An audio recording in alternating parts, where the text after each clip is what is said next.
Chapter 701. Legend of the Celestial Court. The Great Tao was born from chaos.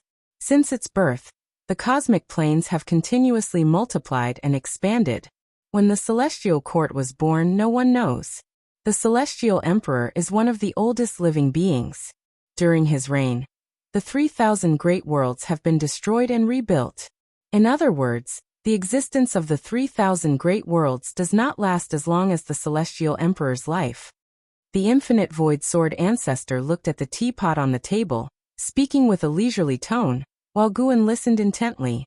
Over the long years, the Celestial Emperor has had many children. The sons of heaven are innumerable, and perhaps there are more hidden among the human world. The talents of the sons of heaven are very high. As their cultivation level increases, their ambitions naturally grow. The struggle among the sons of heaven in the Celestial Court has become commonplace. I heard of such struggles even when I was in the immortal cave heaven. The top 10 sons of heaven have all grown up, even surpassing the Celestial Tao Venerable. They have stayed in the position of son of heaven for too long, and their ambition has led them to covet the position of the Celestial Emperor. But as long as the Celestial Emperor remains, it is difficult for the Celestial Court to fall into chaos. The Celestial Emperor's favor towards a son of heaven influences the camp of the immortal gods. Some sons of heaven capture the Celestial Emperor's favor just by meeting him once, while others are cast into reincarnation for offending him, implicating the immortal gods who were close to them. Of course, there is another situation where after being abandoned by the Celestial Emperor, he still keeps them in mind. This happened a long time ago. So some immortal gods try to recruit those sons of heaven reincarnated in the human world to gain maximum benefits. The Celestial Emperor's heart is unfathomable by immortals or gods. The Celestial Emperor holds the greatest celestial power and can dismiss the destiny of immortal gods. He has even executed many sons of heaven. For ambitious immortal gods, the struggle in the Celestial Court is unpredictable in fortune and calamity. Your disciple probably once received the Celestial Emperor's favor, which is why some immortal gods tried to recruit, leading to dissatisfaction among other sons of heaven. The words of the infinite void sword ancestor left Guan deeply moved. The struggle between the Celestial Emperor and the sons of heaven was strikingly similar to the human world's royal family battles, only more cruel and complex. Some celestial gods, upon just being promoted to star monarch, are recruited and forced to take sides. Until their demise, they don't even realize they died due to the sons of heaven's struggle. Although the Celestial Court is the place of highest authority on the Great Tao, how different are the immortal gods at the bottom of the Celestial Court from mortals? Merely stronger, but their life and death are equally beyond their control. Since you are aware of the sons of heaven's struggle, whether you enter the Celestial Court personally in the future or let a disciple join, you can take precautions and not be so passive.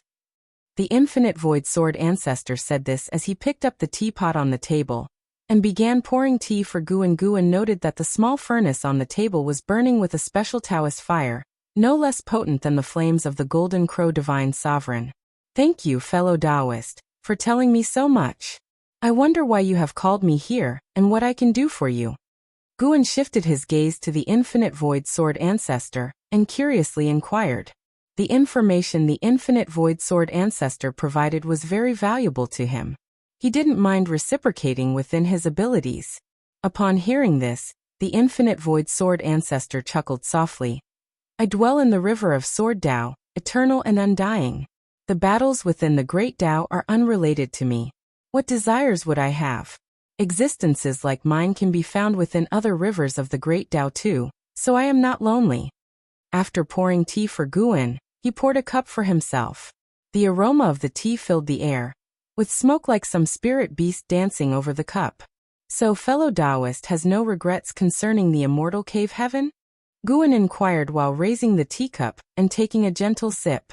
This tea contained profound truths of the sword Tao, aiding in cultivation. The infinite void sword ancestor laughed. Once within the great Tao, naturally cutting off past karmic ties, I have no relation with the immortal cave heaven anymore. This time, I sought you merely to discuss the sword Tao.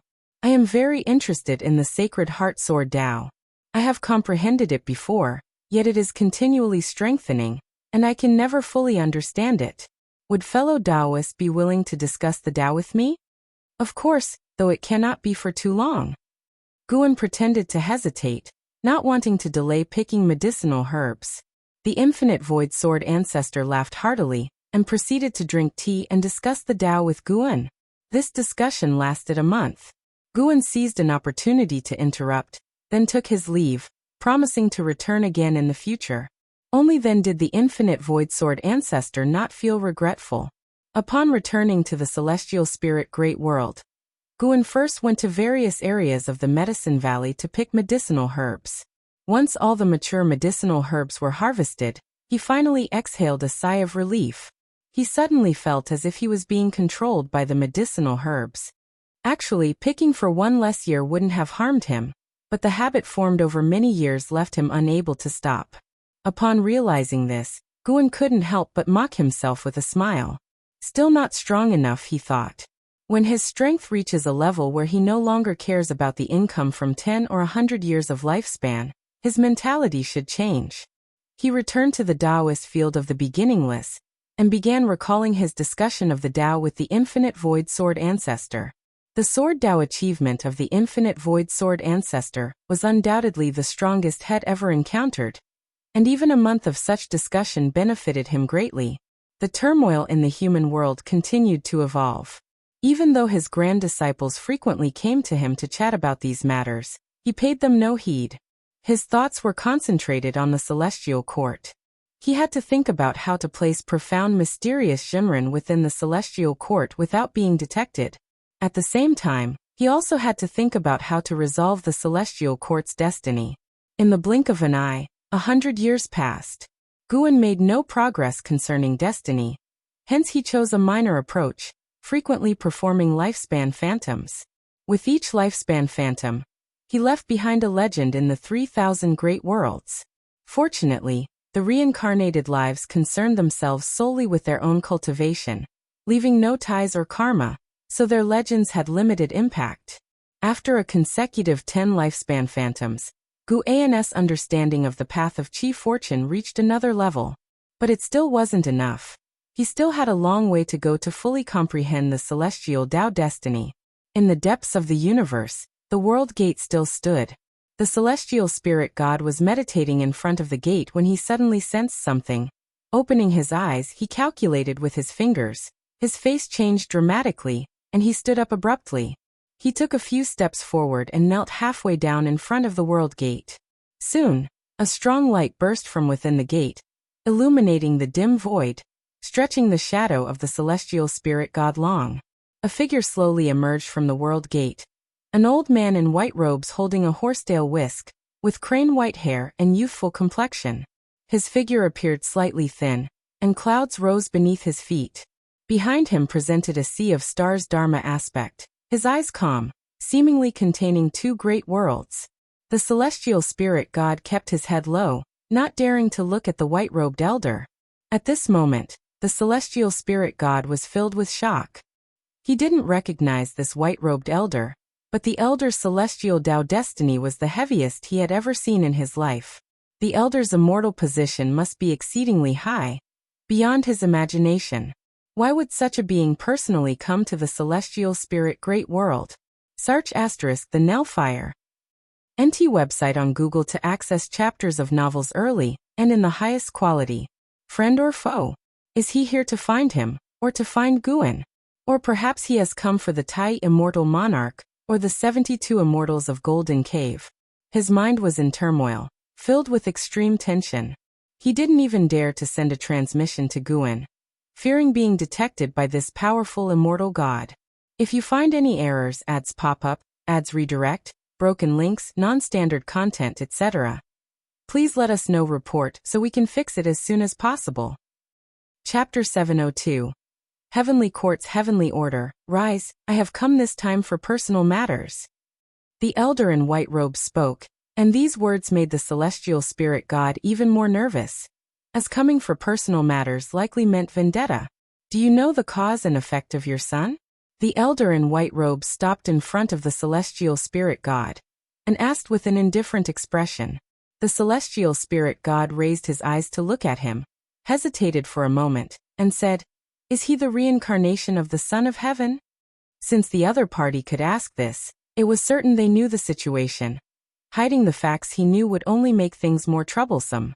"That's right, he is the Son of Heaven, Xianqing, and also my disciple. I entrusted Emperor Ziwei to cover up his cause and effect. To have kept it hidden for so long, I am quite satisfied." The response from the elder in white robes made the celestial spirit god sigh with relief. So he was Tianhao's former master. In that case he shouldn't be an enemy. "I am titled Eternal Life Venerable, and I wish to meet supporting Tao Sword Venerable. Go and summon him for me. I will wait for him at the world gate."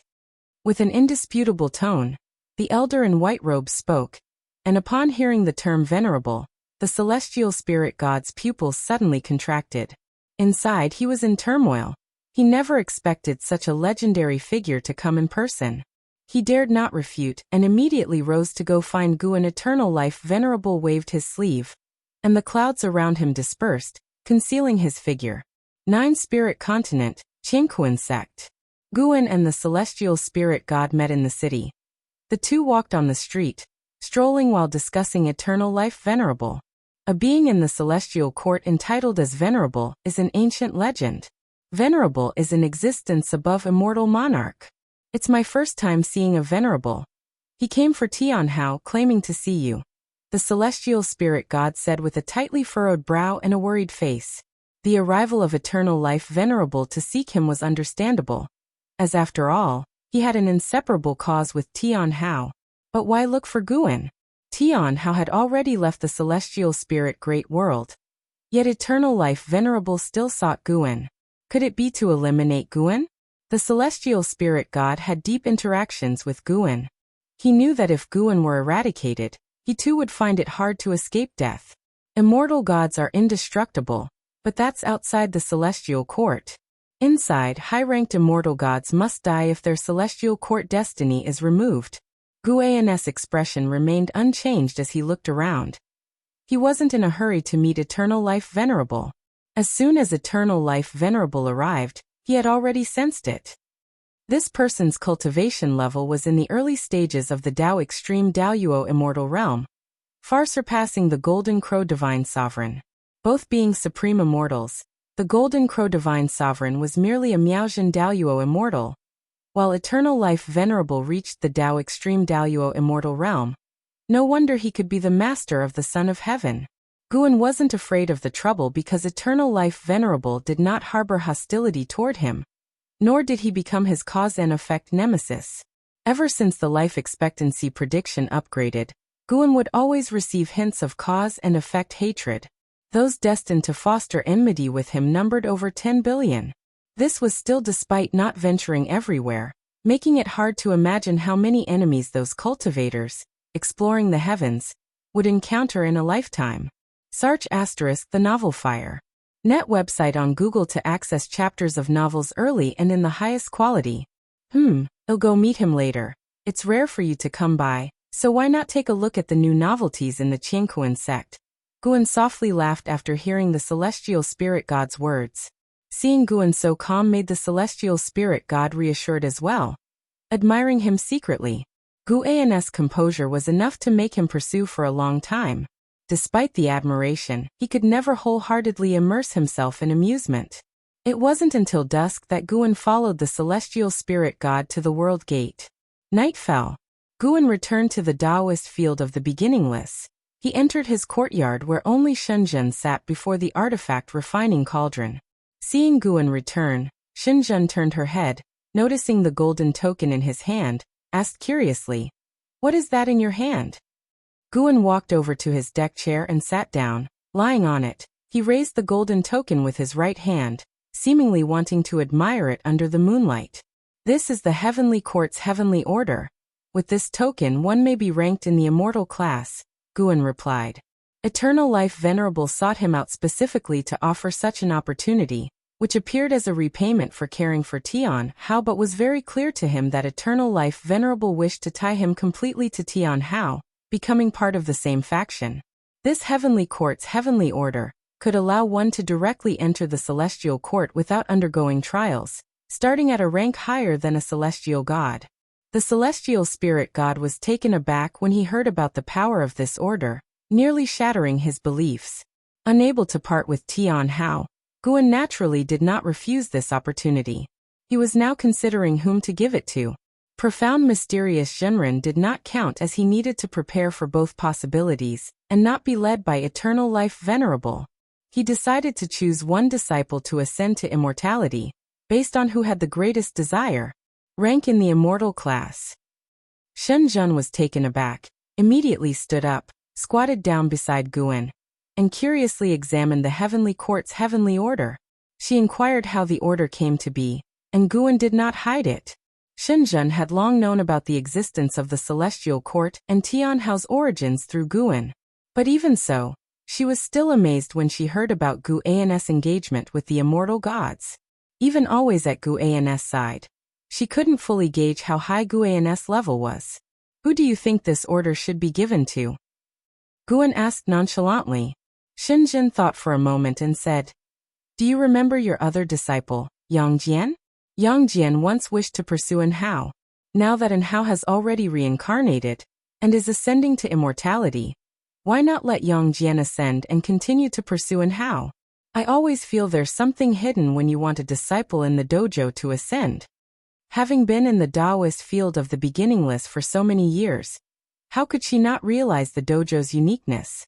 Moreover, having delved into the path of cause and effect, she understood the fearsome nature of cause and effect, and thus did not wish for someone from the Taoist field of the beginningless to ascend to immortality. Guan glanced at Shen Zhen. A smile touched his lips. "Guan, what is the celestial court really like? How many immortal gods are there, and where are they?" Shen Zhen curiously asked.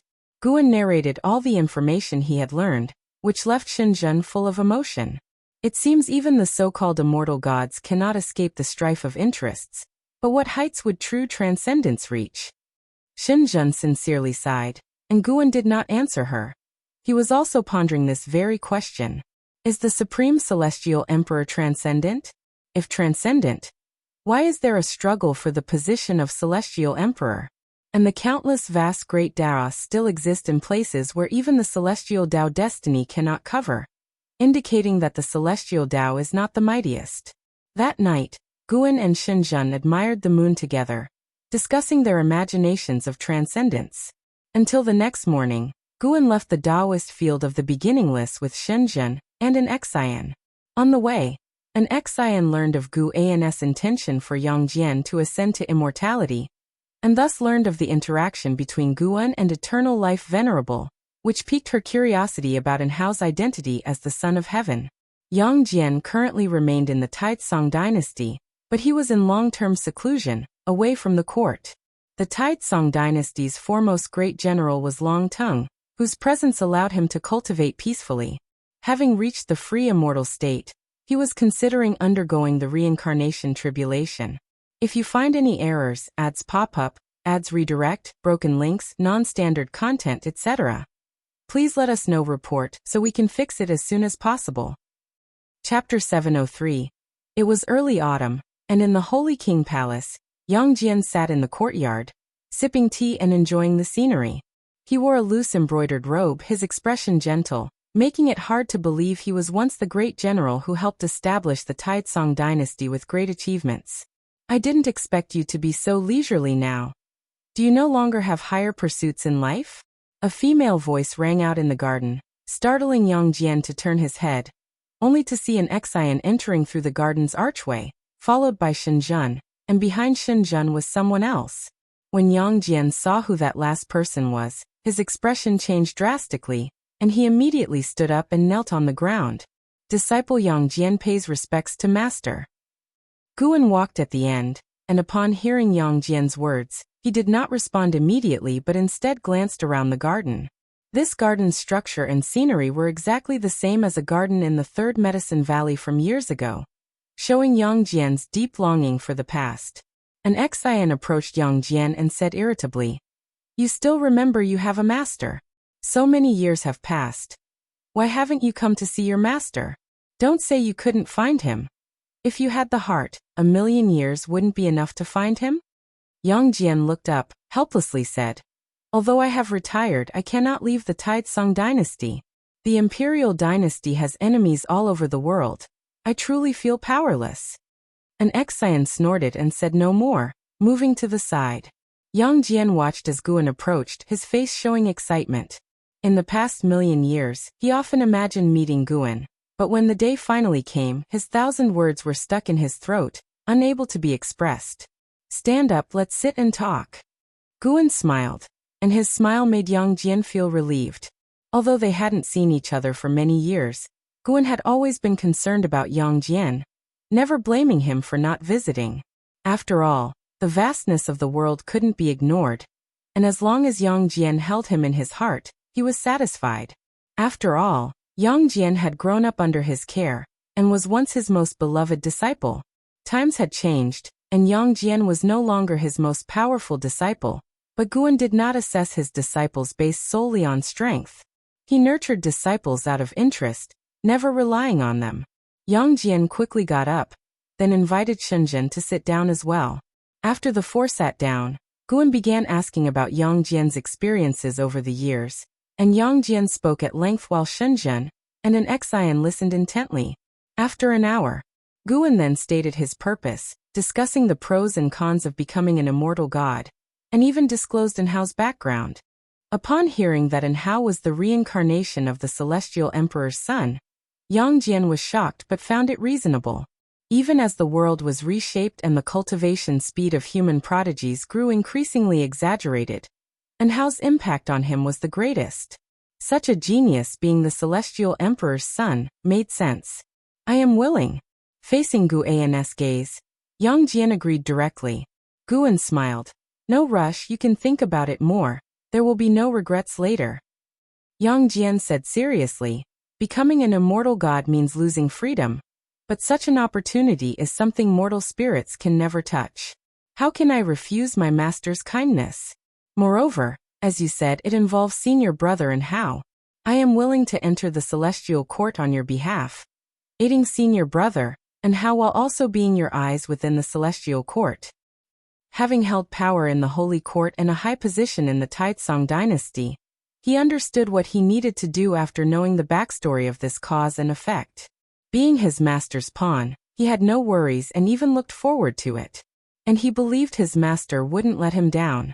After staying in the Taizong dynasty for so many years, he had grown tired of the struggles within the human dynasty. Participating in the Heavenly Sons contest in the celestial court thrilled him. Such feelings hadn't surfaced for a long time. Guan's lips turned upward. With Yang Jian's words, he naturally had no reason to refuse. He directly took out the Heavenly Court's heavenly order and placed it on the table. When you're ready, just infuse your divine sense into this token, and the Heavenly Tao will summon you to the Celestial Court. The timing is up to you. With that, Guan stood up and turned to leave. An excian and Shenzhen followed closely behind. The novel_fire. At website on Google to access chapters of novels early and in the highest quality. Yang Jian immediately got up, bowed to Guan's departing figure, and respectfully sent him off. Guan, along with an excian and Shenzhen, vanished into thin air within the garden, and only then did Yang Jian lay his eyes on the Heavenly Court's heavenly order. Elsewhere, Guan and his companions arrived on a street in the imperial city, planning to enjoy themselves for 2 days before returning. Guess how long it will take him to reach the celestial court? Shenzhen asked with a smile. An excian was just about to speak when suddenly, a deafening roar sounded from afar. A majestic celestial might envelop the entire world, causing everyone on the street to turn their heads. From the east direction of the imperial city, a white pillar of light appeared, piercing through the skies spectacularly. Shenzhen was stunned. She sensed a tremendous celestial Tao destiny and immediately guessed it was Yang Jian. She didn't expect Yang Jian to act so swiftly. An excian laughed. He's smart. The more he prepares, the more he hesitates. After all, he's not a lone wolf. Among the bustling street, only Guan hadn't turned his head. Before he came to find Yang Jian, he knew Yang Jian would agree, and had even seen when Yang Jian would ascend to immortality. Now he pondered when to let the profound mysterious Shinran ascend, and where that should happen. Yang Jian's ascension caused quite a stir, drawing great power from all over the Taizong dynasty, including Li Xiandao. During the ascension, Yang Jian confided his intent to ascend to immortality to Li Xiandao, but didn't explain how he could do so, hoping Li Xiandao would take care of his descendants.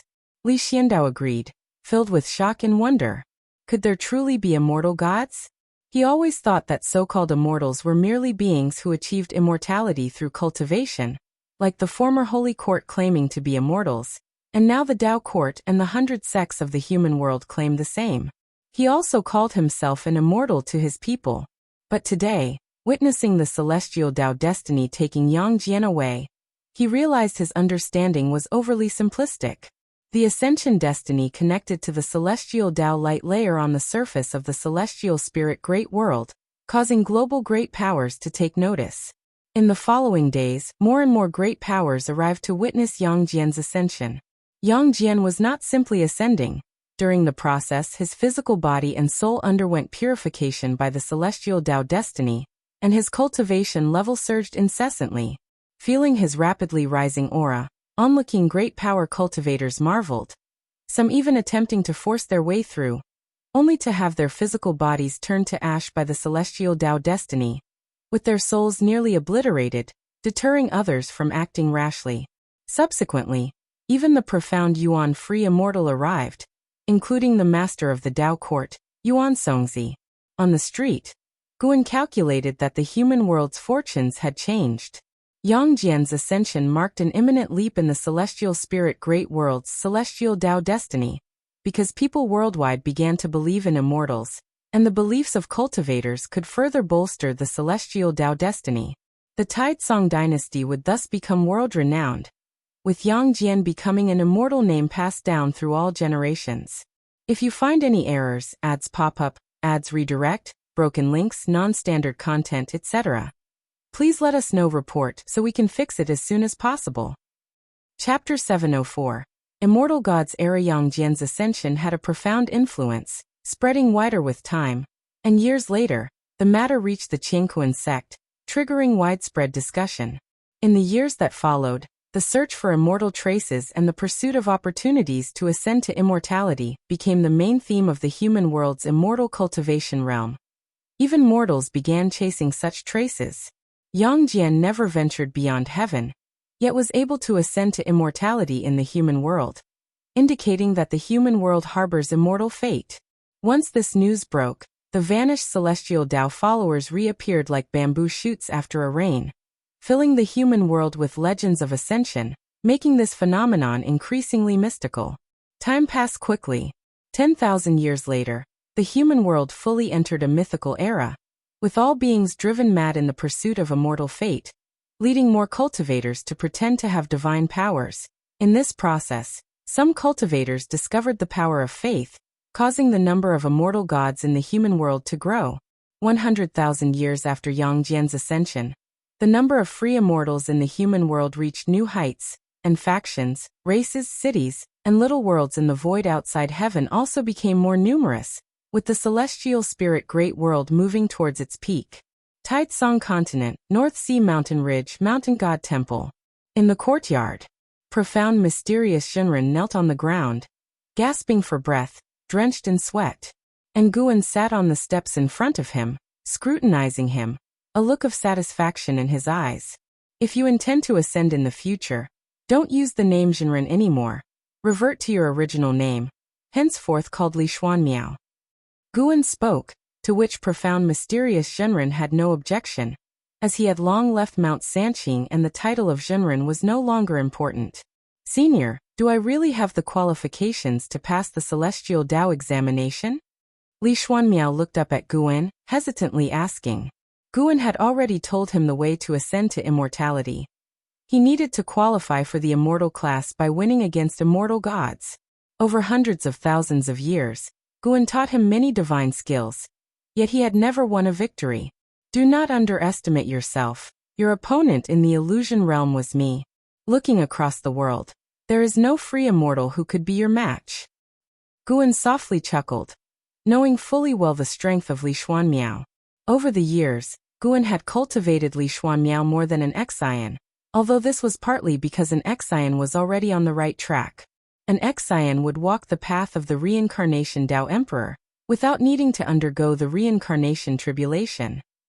Li Xuanmiao similarly had not undergone the reincarnation tribulation, as Guan was suppressing his cultivation level. The difficulty of challenges in the Celestial Dao examination depended on the trialist's cultivation realm. Guan had previously simulated a lifespan to know the process of this examination. This Celestial Dao examination was a chance for immortality Lu Xian had once stumbled upon, and had already been handed over to Guan. The Celestial Dao Immortal Stone, containing opportunities for ascension, which Guan had understood from the Eternal Life Venerable, was concealed in almost every great world. It represented the Celestial Court's mercy to all beings of the human world. Those with extraordinary talent could ascend by passing the Celestial Dao examination within it, the immortal position determined by their own strength. The Celestial Dao Immortal Stone could not capture fate. Even the Eternal Life Venerable could not deduce its specific location. Whether or not one encounters it depends on fate. S.E. The Novel Fire. Net ** website on Google to access chapters of novels early and in the highest quality. Of course, passing this examination is exceedingly hard. Lu Xian had already failed before. It is worth mentioning, if one passes the examination and then refuses to ascend, celestial punishment would ensue, as no one could refuse the celestial court. Truly? Li Xuanmiao asked in surprise, trusting in Gu An's judgment, because Guan was the most powerful being under heaven. No, perhaps even beyond heaven, he was the strongest. Naturally, from now on call me master. Gu An's words brought delight to Li Xuanmiao, who promptly knelt down to take him as his master. Thereafter, Guan took out a small cauldron and said, "This is the mountain and river unparalleled cauldron, and is a Dao treasure of Wuxi. I have temporarily sealed Wuxi's destiny. Yet even so, it is still a formidable magical treasure. It will protect you when you are in mortal danger, just like every Wuxiji disciple has a Dao treasure." Yang Jian did not have one yet, but it was already prepared for when he returned from the celestial court to visit. Li Xuanmiao received the mountain and river unparalleled cauldron with joy. The more he looked at it, the more he loved it. After he played with it for a while, Guan began guiding him to refine the cauldron. "It's time for you to ascend to immortality," Guan thought to himself while looking at Li Xuanmiao. All of Li Xuanmiao's divine skills were personally imparted by him. Leaving no shortcomings, coupled with his demon god body, Guan was eager to see how Li Xuanmiao would perform once he became a god. Meanwhile, the path of the Great Dao.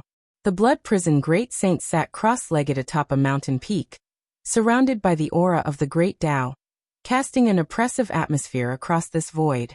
In the distance, on the barren land, Fang Xian stood shoulder to shoulder with 5 cultivators, gazing at him. "I wonder if the second brother will succeed?"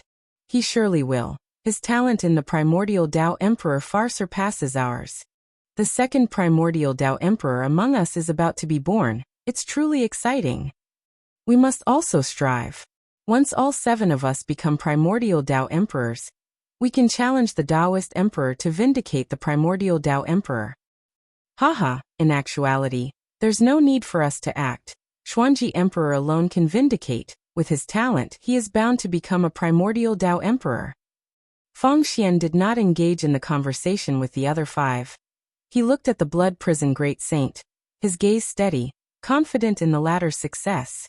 Fang Xian had already attained the primordial Dao Emperor, fully aware of its power, and no longer deemed it necessary to compete with the Taoist Emperor.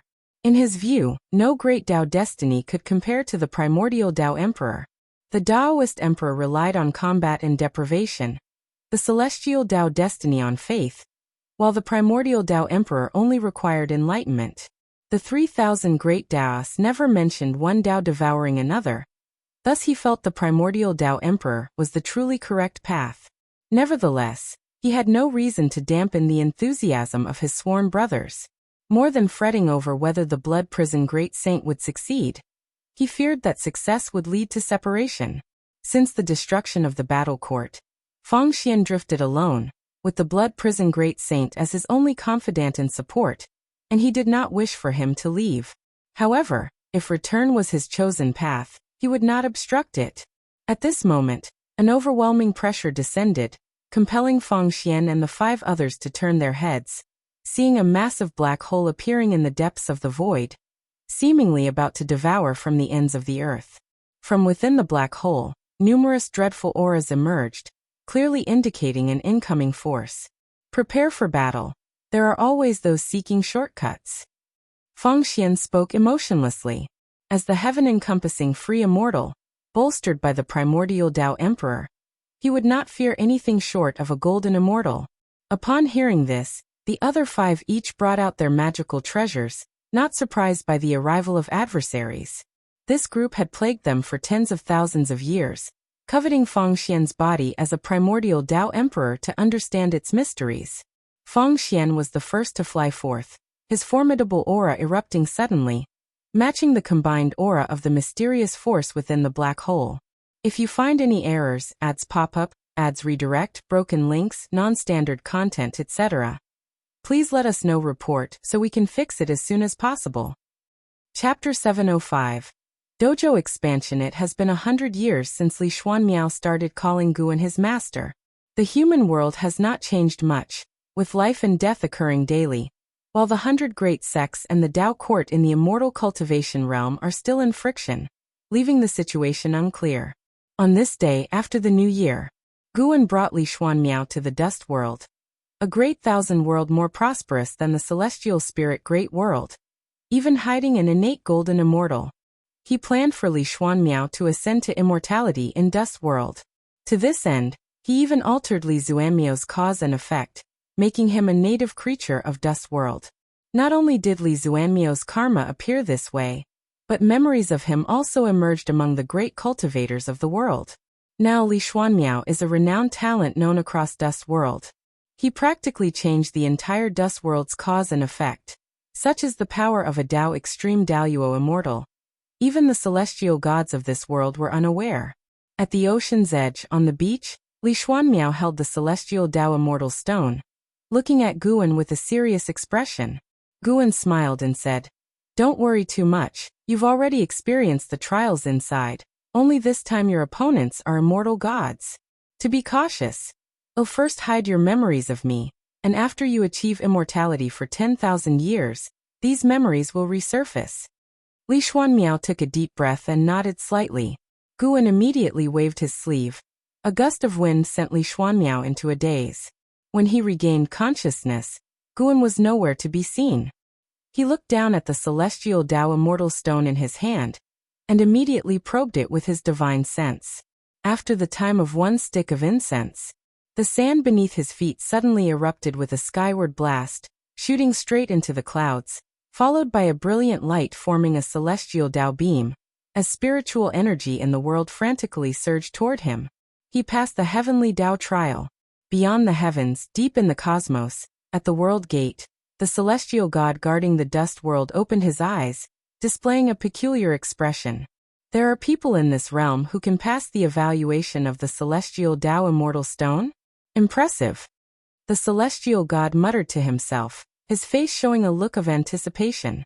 Having an immortal god born in this world also benefits him, as he will receive rewards from the celestial court, and this newly ascended immortal's position will surely be higher than his, possibly allowing them to become acquainted. Many ascended gods and trial gods hold nostalgia, and some great thousand worlds are rich in heritage because of their numerous immortal gods, far surpassing other great thousand worlds. He stood up, intending to go and meet the new immortal god, where he could offer some advice as a form of greeting, establishing familiarity. Guan returned to the Taoist field of the beginningless, feeling elated that Li Xuanmiao was about to join the immortal class. It was uncertain what level of celestial Tao immortal position Li Xuanmiao could attain. According to the Eternal Life Venerable, whether by using the Heavenly Tao command or through the celestial Tao immortal stone, the immortal position will be above the celestial gods. The Eternal Life Venerable also listed other methods of achieving immortality, so he would not guess that Guan had a celestial Tao immortal stone in his possession. There are dozens of methods to become immortal, and any path involving the heavenly ascension stairs is a superior one. Most celestial gods are appointed through recommendations from immortal gods or selected from participating in heavenly soldier trials. Even the most gifted among celestial spirit gods, unable to advance through the celestial Tao immortal stone, required recommendations from immortal gods. Talent is the least noticeable in the celestial court, because there are so many gifted geniuses aspiring to become immortals. Even the greatest talent in a single great thousand world is considered insignificant within the great Tao. Guan strolled leisurely along the small river in the dojo. Ahead, someone was cultivating by the river, none other than Emperor Tianhong. After many years, Emperor Tianhong had awakened some memories of immortal gods, making him cherish his time cultivating in the Taoist field of the beginningless even more, as he knew he would eventually return to the celestial court. Hearing footsteps, Emperor Tianhong opened his eyes and turned his head, and upon seeing it was Guan, he quickly got up and bowed to Guan. "Continue your cultivation, I'm just taking a stroll," Guan said with a smile. Li Xuanmiao's ascension made him view Emperor Tianhong more favorably. Without necessity, he indeed need not oppose the celestial court, as he preferred peaceful, enlightenment-seeking days over battles and killings. As he passed by Emperor Tianhong, the latter breathed a sigh of relief and continued meditating and cultivating. Despite having spent many years together, he still felt great pressure facing Guan. Guan, hearing his inner thoughts, did not mind much either. As the number of people in the Taoist field of the beginningless grew, he could not befriend every disciple, as that would be too exhausting. Among the third-generation disciples, only Shangguan Xianer seemed interesting to him, and he was lazy to bother even with Nzizai, whom he had taken to see the world. After walking 100 miles further, Guan saw Lu Zidao, celestial demon child's disciple, sparring with Jiang Lan, and Zin's second disciple, in swordsmanship. The two used neither mana nor divine skills, only exchanging sword techniques, their movements sharp and swift. Upon noticing Guan approaching, their faces changed, intending to stop, but Guan's voice reached them. "Don't stop, I'm just passing through." SE of the Novel Fire. Net ** website on Google to access chapters of novels early and in the highest quality. Hearing this, Lu Zidao and Jiang Lan's eyes sharpened, and their movement techniques became even faster. The third-generation disciples all wanted to win Guan's favor, and they took this rare opportunity to showcase their talent in front of him more earnestly. Guan bypassed them and entered the mountains and forests. If the dojo's disciples reach 100 in the future, it might need expanding. Guan silently contemplated.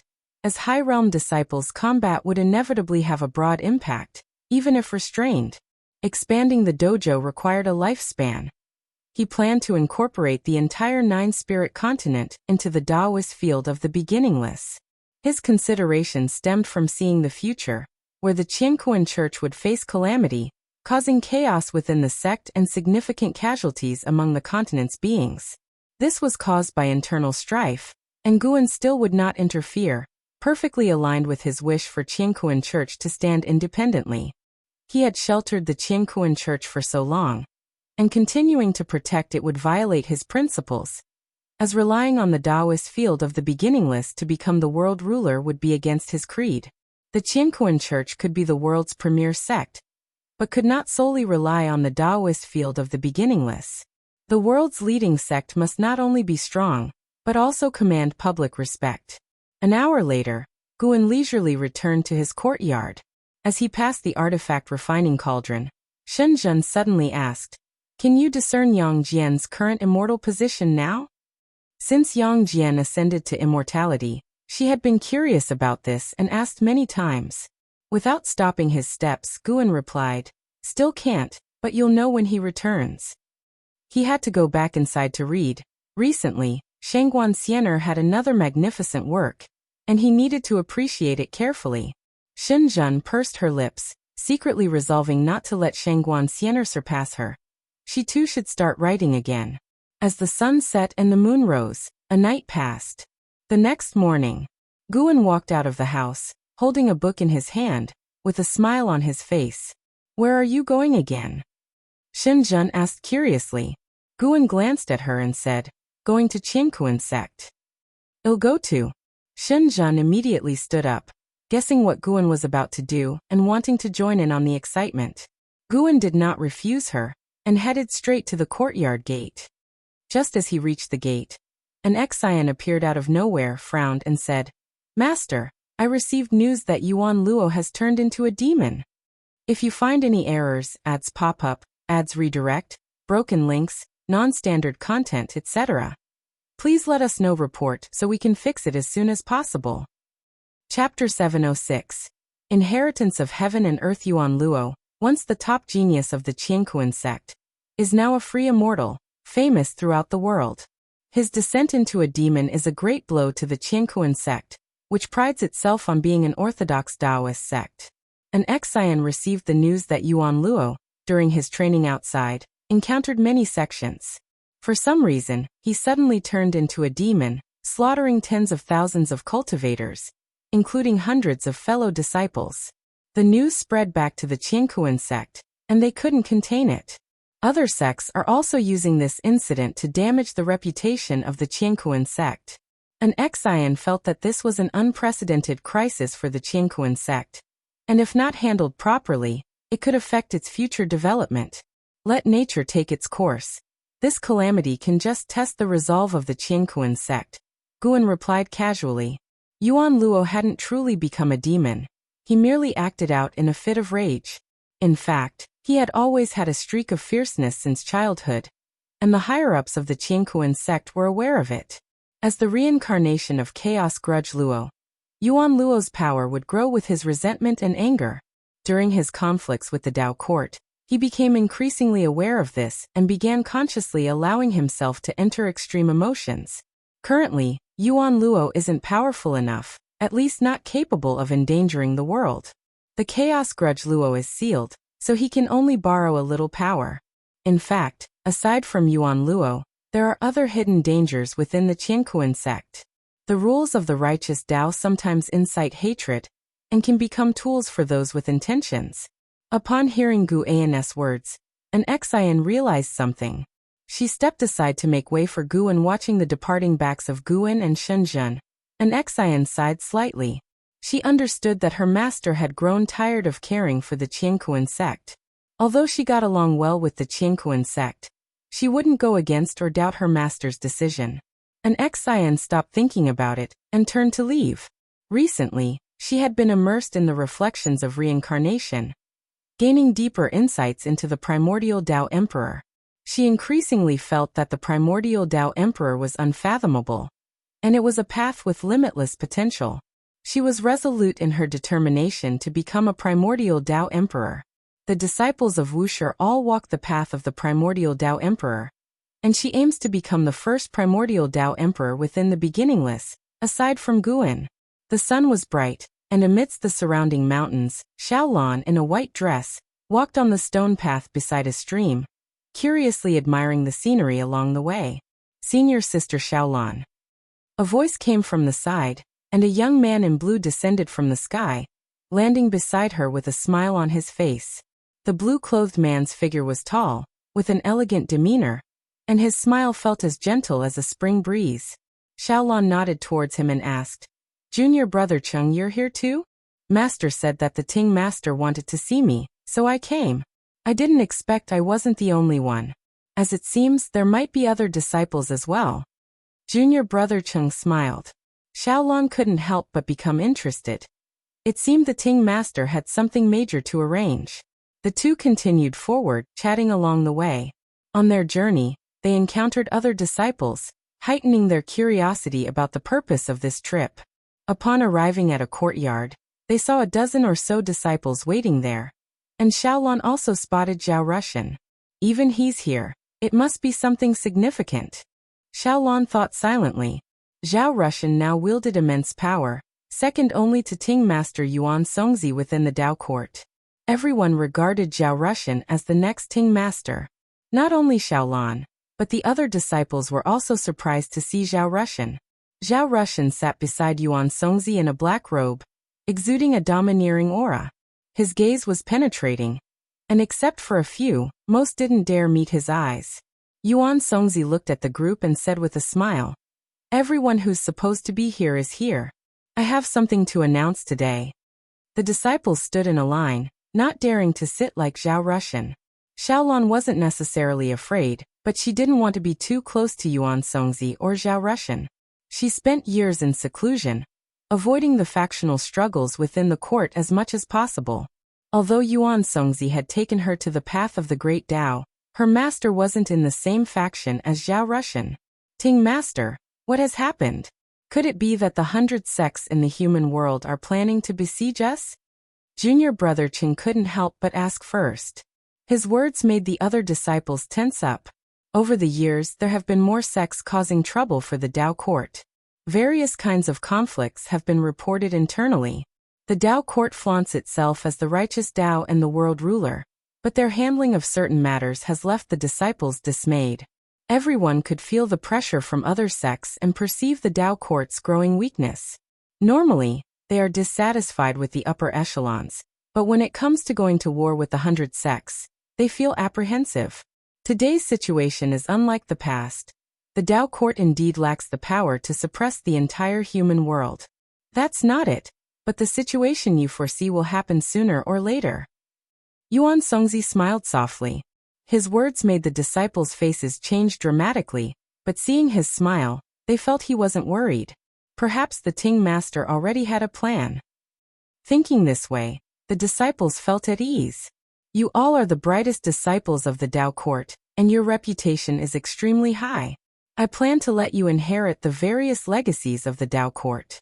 Once the Tao court is dissolved in the future, you can establish your own sections. Are you confident?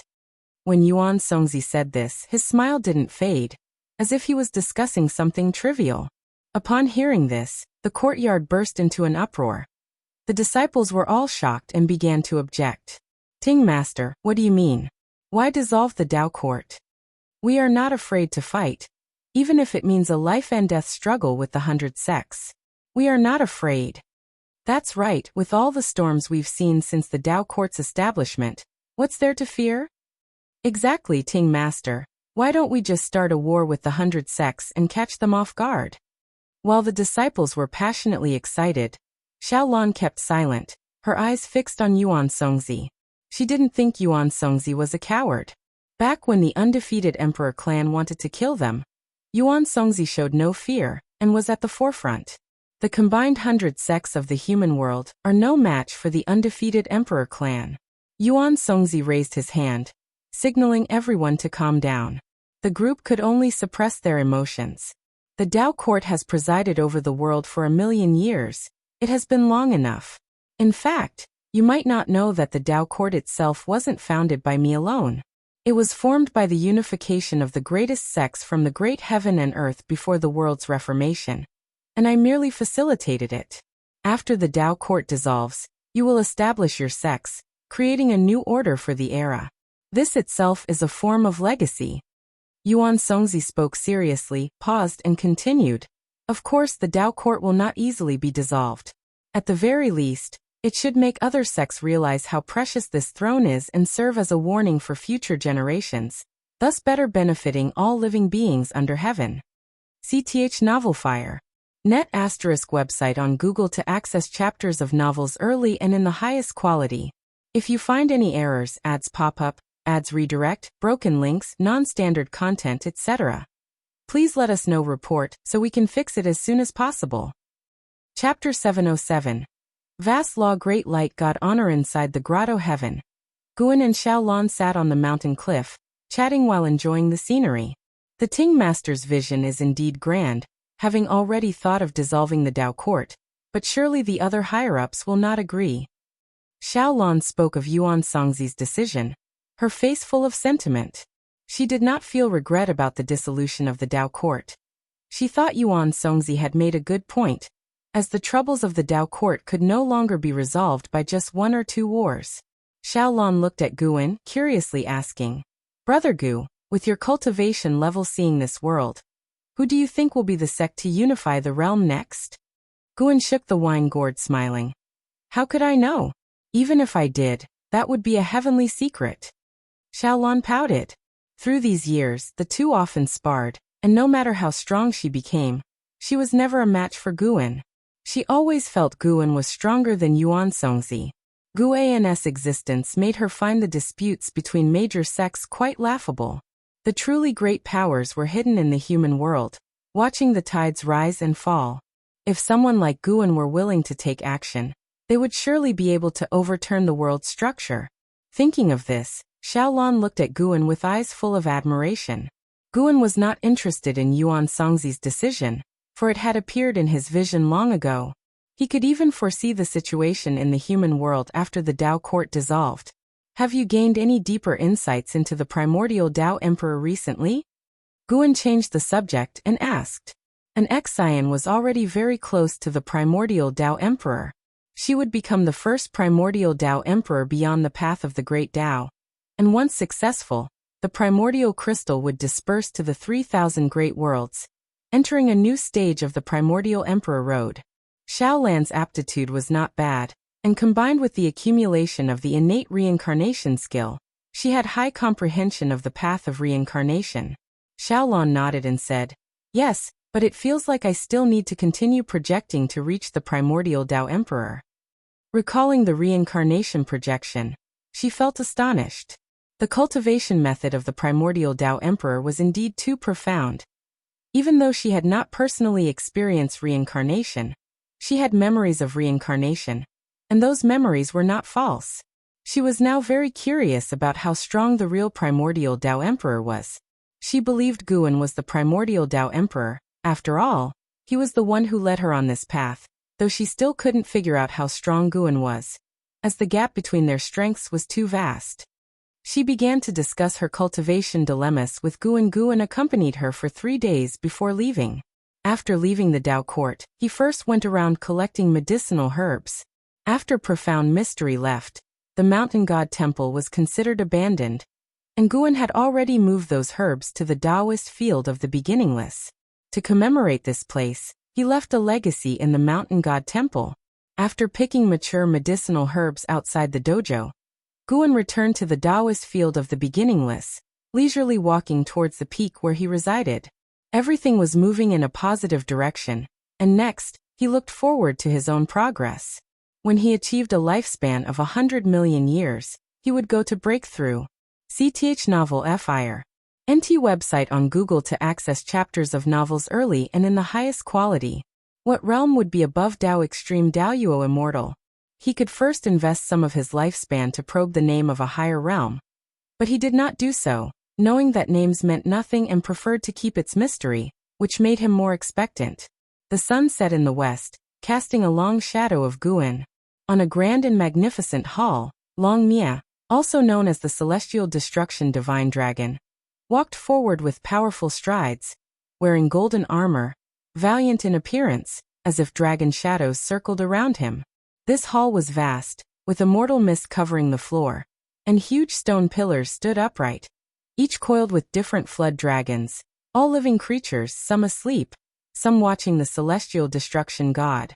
He advanced all the way to the white jade stairs, which had 100 steps, towering 100 zhang high, and at the top sat a giant azure lotus seat, upon which sat a giant immortal. This giant immortal, though sitting, exceeded 1,000 zhang in height, wearing a large, dark robe, with white hair but an exceptionally youthful face, ruddy complexion, and a jade hairpin inserted above, with the tail end ablaze. This immortal was a supreme immortal of the celestial court, titled Guangfa Taiguang Divine Lord. Celestial Destruction God greets the Divine Lord. The Celestial Destruction God bowed and raised hands in a salute, his tone respectful. Guangfa Taiguang Divine Lord opened his eyes, and the entire hall grew even brighter. He looked down at the Celestial Destruction God and slowly spoke. Your past, this Lord already knows. You have rendered significant contributions to the Celestial Court. This Lord will assist you in advancing to Star Monarch.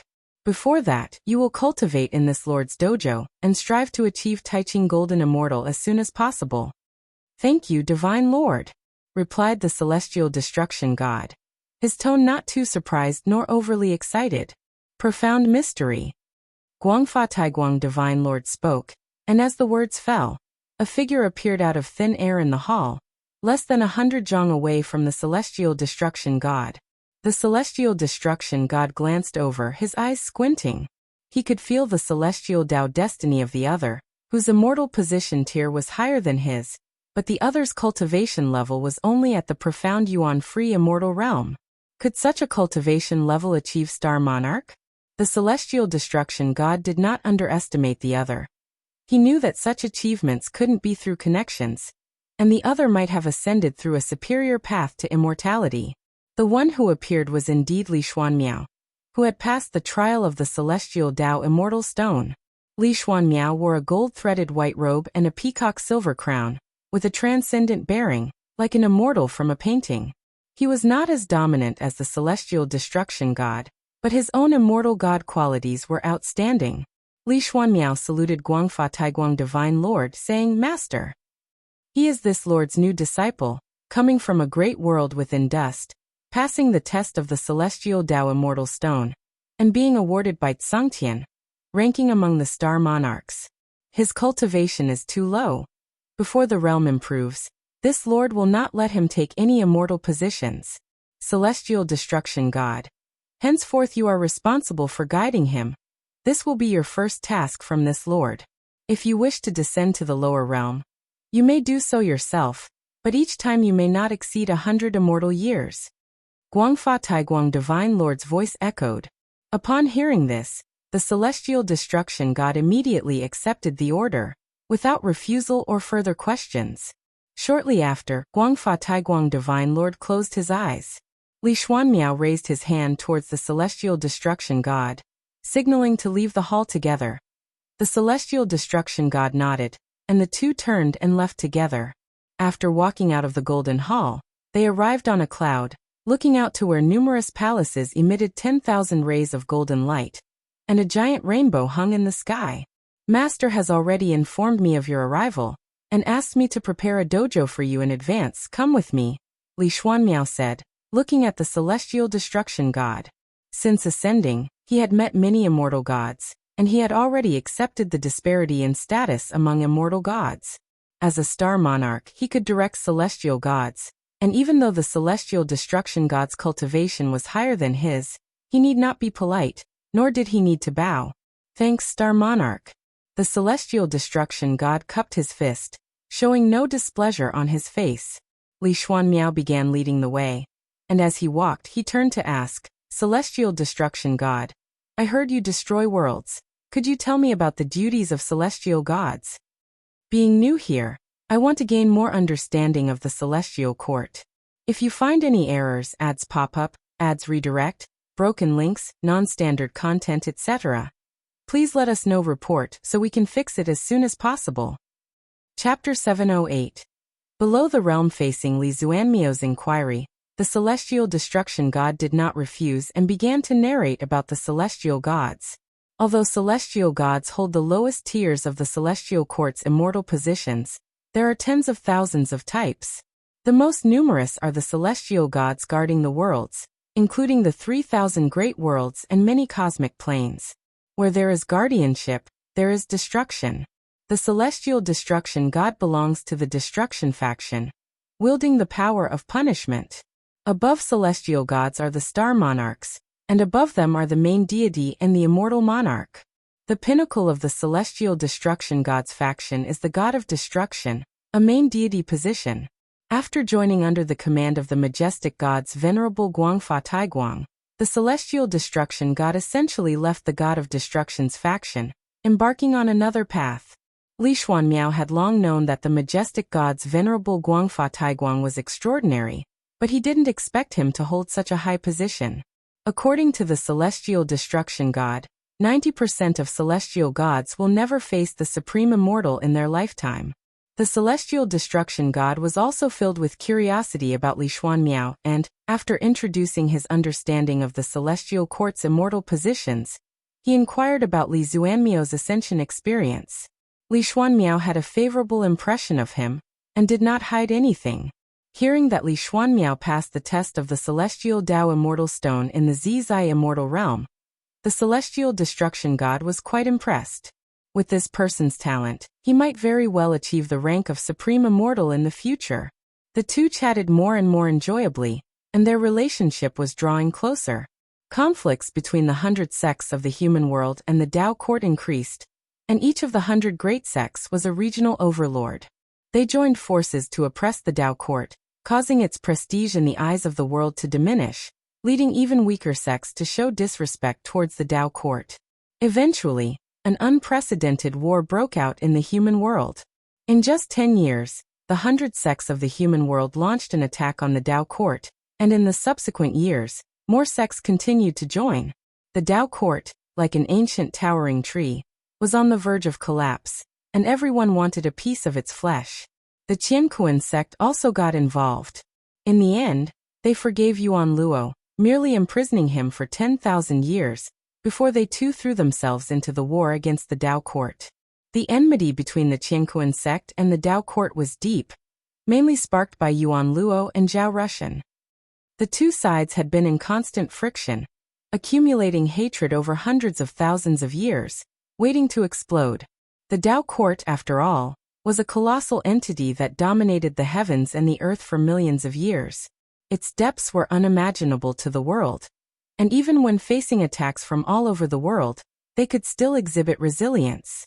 Search *The Ovalfire. Net website on Google to access chapters of novels early and in the highest quality. 100,000 years later. The war in the human world still had not ended, and constantly new outstanding talents emerged between heaven and earth, having to venture to the ancient battlefields to prove themselves. Within the Taoist field of the beginningless, Guan was lecturing disciples, including even the third-generation disciples. In recent years, 3 new members were added. Mo Xuandi, the second disciple of Jiang Shishou, Li Qing, disciple of Emperor Tianhong, and Chang Jie, disciple of Tian Bai. Among these 3, only one came from the Qianquan sect. The other 2 were common people from the 9-spirit continent. Guan was sharing his insights on the primordial Tao Emperor, and even the third-generation disciples could listen and benefit greatly. He intended to make the beginningless a formidable force on the primordial Emperor road. The primordial Tao Emperor would surely surpass the Taoist Emperor one day. By then many sects would join, but no one would think of the connection between the primordial Tao Emperor and the beginningless. After finishing his lecture, Guan invited the disciples to ask questions one by one, and the most active ones were the third-generation disciples, eagerly seeking knowledge. This time, Guan was very patient with them. Although he usually was not interested in his disciples' when it came to cultivation, he was fair. He carefully answered every question from each disciple and provided a suitable path for their cultivation. Ancestor, the primordial Tao Emperor seeks insight from nature, not the path of killing enemies. What is your view of this calamity in the human world? Mo Xuandi suddenly asked, his gaze fixed on Guan. He appeared to be in his early 20s, with skin not very fair, and his brows were marked with bitterness due to years of frowning. He came from the Qianquan sect, with parents who died in the war against the Tao court, harboring a long-held seed of revenge. Upon hearing his question, Jiang Shi sighed but did not stop him, hoping Guan could enlighten Mo Xuandi. Guan looked at Mo Xuandi and said, since ancient times, there have been natural and man-made disasters, each with its own cause and effect. While I do not like conflict, I do not abhor it either. Everything you see is a result of the Tao rules. The calamity in the human world stems from ambition, and more beings are swept along by the flow against their will. I know you seek revenge, but perhaps before you succeed, your enemies might just die in war, like your parents. You may harbor hatred, but you should consider who to hate and what to do after. These are the things you need to ponder. Mo Xuandi hesitated to speak. Guan continued, the primordial Tao Emperor will project through the reincarnation of all heavens. When everyone reaches that stage, they will undergo the pain you are experiencing. Once you reach that point, you may return to me to ask about revenge. To not enter the free immortal realm, one can't leave the 9-spirit continent. This was a rule set by Guan for his third-generation disciples, and no one could bypass it. Every disciple was informed of this before entering beginningless, but at that time, they were all immersed in the vastness of the realm, and had not realized how lengthy the years would be to reach the Zizai immortal realm. Upon hearing this, Mo Xuandi immediately thanked Guan. He held hatred in his heart, but it was not directed at any individual. He loathed the world's conflict, believing that following Guan in cultivation would lead him to the answers he sought. Ancestor, it's my turn. If the primordial Tao Emperor projects through the heavens, can I inject my consciousness, for example, to spread my writings? Shengguan Xianer raised her hand to ask. After asking, she looked at Guan with anticipation. The other disciples didn't give it much thought. They knew Shengguan Xianer loved writing, but were unaware of how broad her range was. With an unchanged expression, Guan replied, "That's a good idea. If you can achieve it, you might pave a path of your own. To inject your consciousness, you need to study the great Tao of cause and effect, soul, and reincarnation comprehensively. Just comprehending one great Tao won't suffice." Time continued to pass. Only until the next morning did the question and answer session conclude. Guan stood up, ready to go for a walk. Boom! A tremendous explosion erupted in the distance, causing the ground to tremble. The disciples discussing their insights from the lecture all stood up and turned to look in the direction of the sound. Guan paid no attention and left alone. The third-generation disciples gathered around their respective mentors to ask where the commotion came from. The war is about to reach the nine-spirit continent. An Exian gazed towards the horizon, murmuring. These words changed the complexions of the third-generation disciples. Was the Qiankuan sect going to be attacked? After leaving the courtyard, Guan arrived in front of the world gate in just one step. The celestial spirit god was already waiting there. Upon seeing Guan appear, he immediately stood up and saluted. Guan sat down beside him and asked, "After going to the heavenly court realm, what have you discovered?" The celestial gods were not qualified to set foot on the heavenly ascension stairs, but below the celestial court, there was a plain. It served as a transit point for the lower realm of the immortal gods, where many immortals would exchange information or conduct transactions. If you find any errors, ads pop up, ads redirect, broken links, non-standard content, etc., please let us know. Report so we can fix it as soon as possible. Chapter 709. The celestial spirit god began to tell Guan the information he had gathered in the lower realm. He hadn't found any news about Yang Jian, but he had discovered information about the struggle for the Son of Heaven. It is said that a Son of Heaven is recruiting immortal gods, seemingly searching for something in the 3,000 great worlds. I heard that 2 Sons of Heaven are preparing to engage in a game in the Great Thousand World. This matter has already been permitted by the Venerable. If it is true, it will be an unprecedented disaster for the 3,000 great worlds. When immortal gods fight in the Great Thousand World, they will inevitably bring about destruction. However, Songtian can repair the Great Thousand World. But even so, 90% of the cultivators will perish. At this point, the celestial spirit god looked at Guan, furrowing his brows. Guan asked, "Why?" "Because the immortal gods will recruit cultivators to fight for them. The struggle for the Son of Heaven is merely a matter of pride, no matter who wins or loses. Even if the celestial court discovers it, the punishment will be insignificant. But the immortal gods under the Son of Heaven will recruit cultivators to do their bidding. Cultivators recklessly involving themselves in the struggles of the celestial court will incur Kangshan's punishment." The celestial spirit god sighed, and Guan also remained silent. This matter is indeed unsolvable. Even if they inform the cultivation forces of the 3,000 great worlds about this point, cultivators will still fight for the hope of ascending to immortality. The path of cultivation is inherently about competing with others and contending with heaven and earth. Although Guan cannot yet see such a future, through the words of the celestial spirit god, he can already foresee how dark those years will be. How long do you estimate it will be before the struggle for the Son of Heaven sweeps across the 3,000 great worlds? Guan asked. The celestial spirit god replied, "In the celestial court, there's the immortal years concept. One day in heaven is a year in the human world.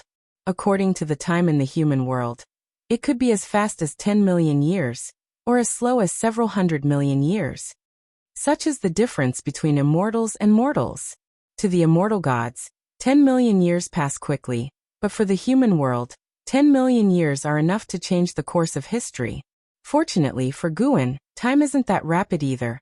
10 million years are enough for his power to soar. Of course, even if this catastrophe were to erupt now, he wouldn't be afraid. He exists at the perfect Taoist Great Luo immortal realm level. Even in the celestial court, if he's not the strongest, he wouldn't be an easy target either. What about the two sons of heaven's strength? Will they personally take part? Guan asked. That's not something I could investigate, but they will certainly take action. Such struggles have occurred many times before. To become the celestial emperor, besides being powerful, one must also rely on the strength they control. Therefore, they will first act as the players. If they are on the brink of losing it all, they will undoubtedly step in personally. The celestial court is the same. The celestial emperor is supreme, often in seclusion or asleep in reincarnation. But if the celestial court encounters a catastrophic calamity, the celestial emperor will certainly act, capable of turning the tide. The celestial spirit god showed a look of longing, and then recounted some legends about the celestial emperor. In the celestial court, even if the celestial emperor hasn't appeared, his legends are enough to make all immortal gods trust in his abilities. The celestial court has controlled the heavens for countless years, and the reason they have their current status is that they've suppressed wave after wave of opponents and rebels. Even when the chaos evil demons launched a massive invasion, they couldn't shake the celestial court's celestial Tao destiny.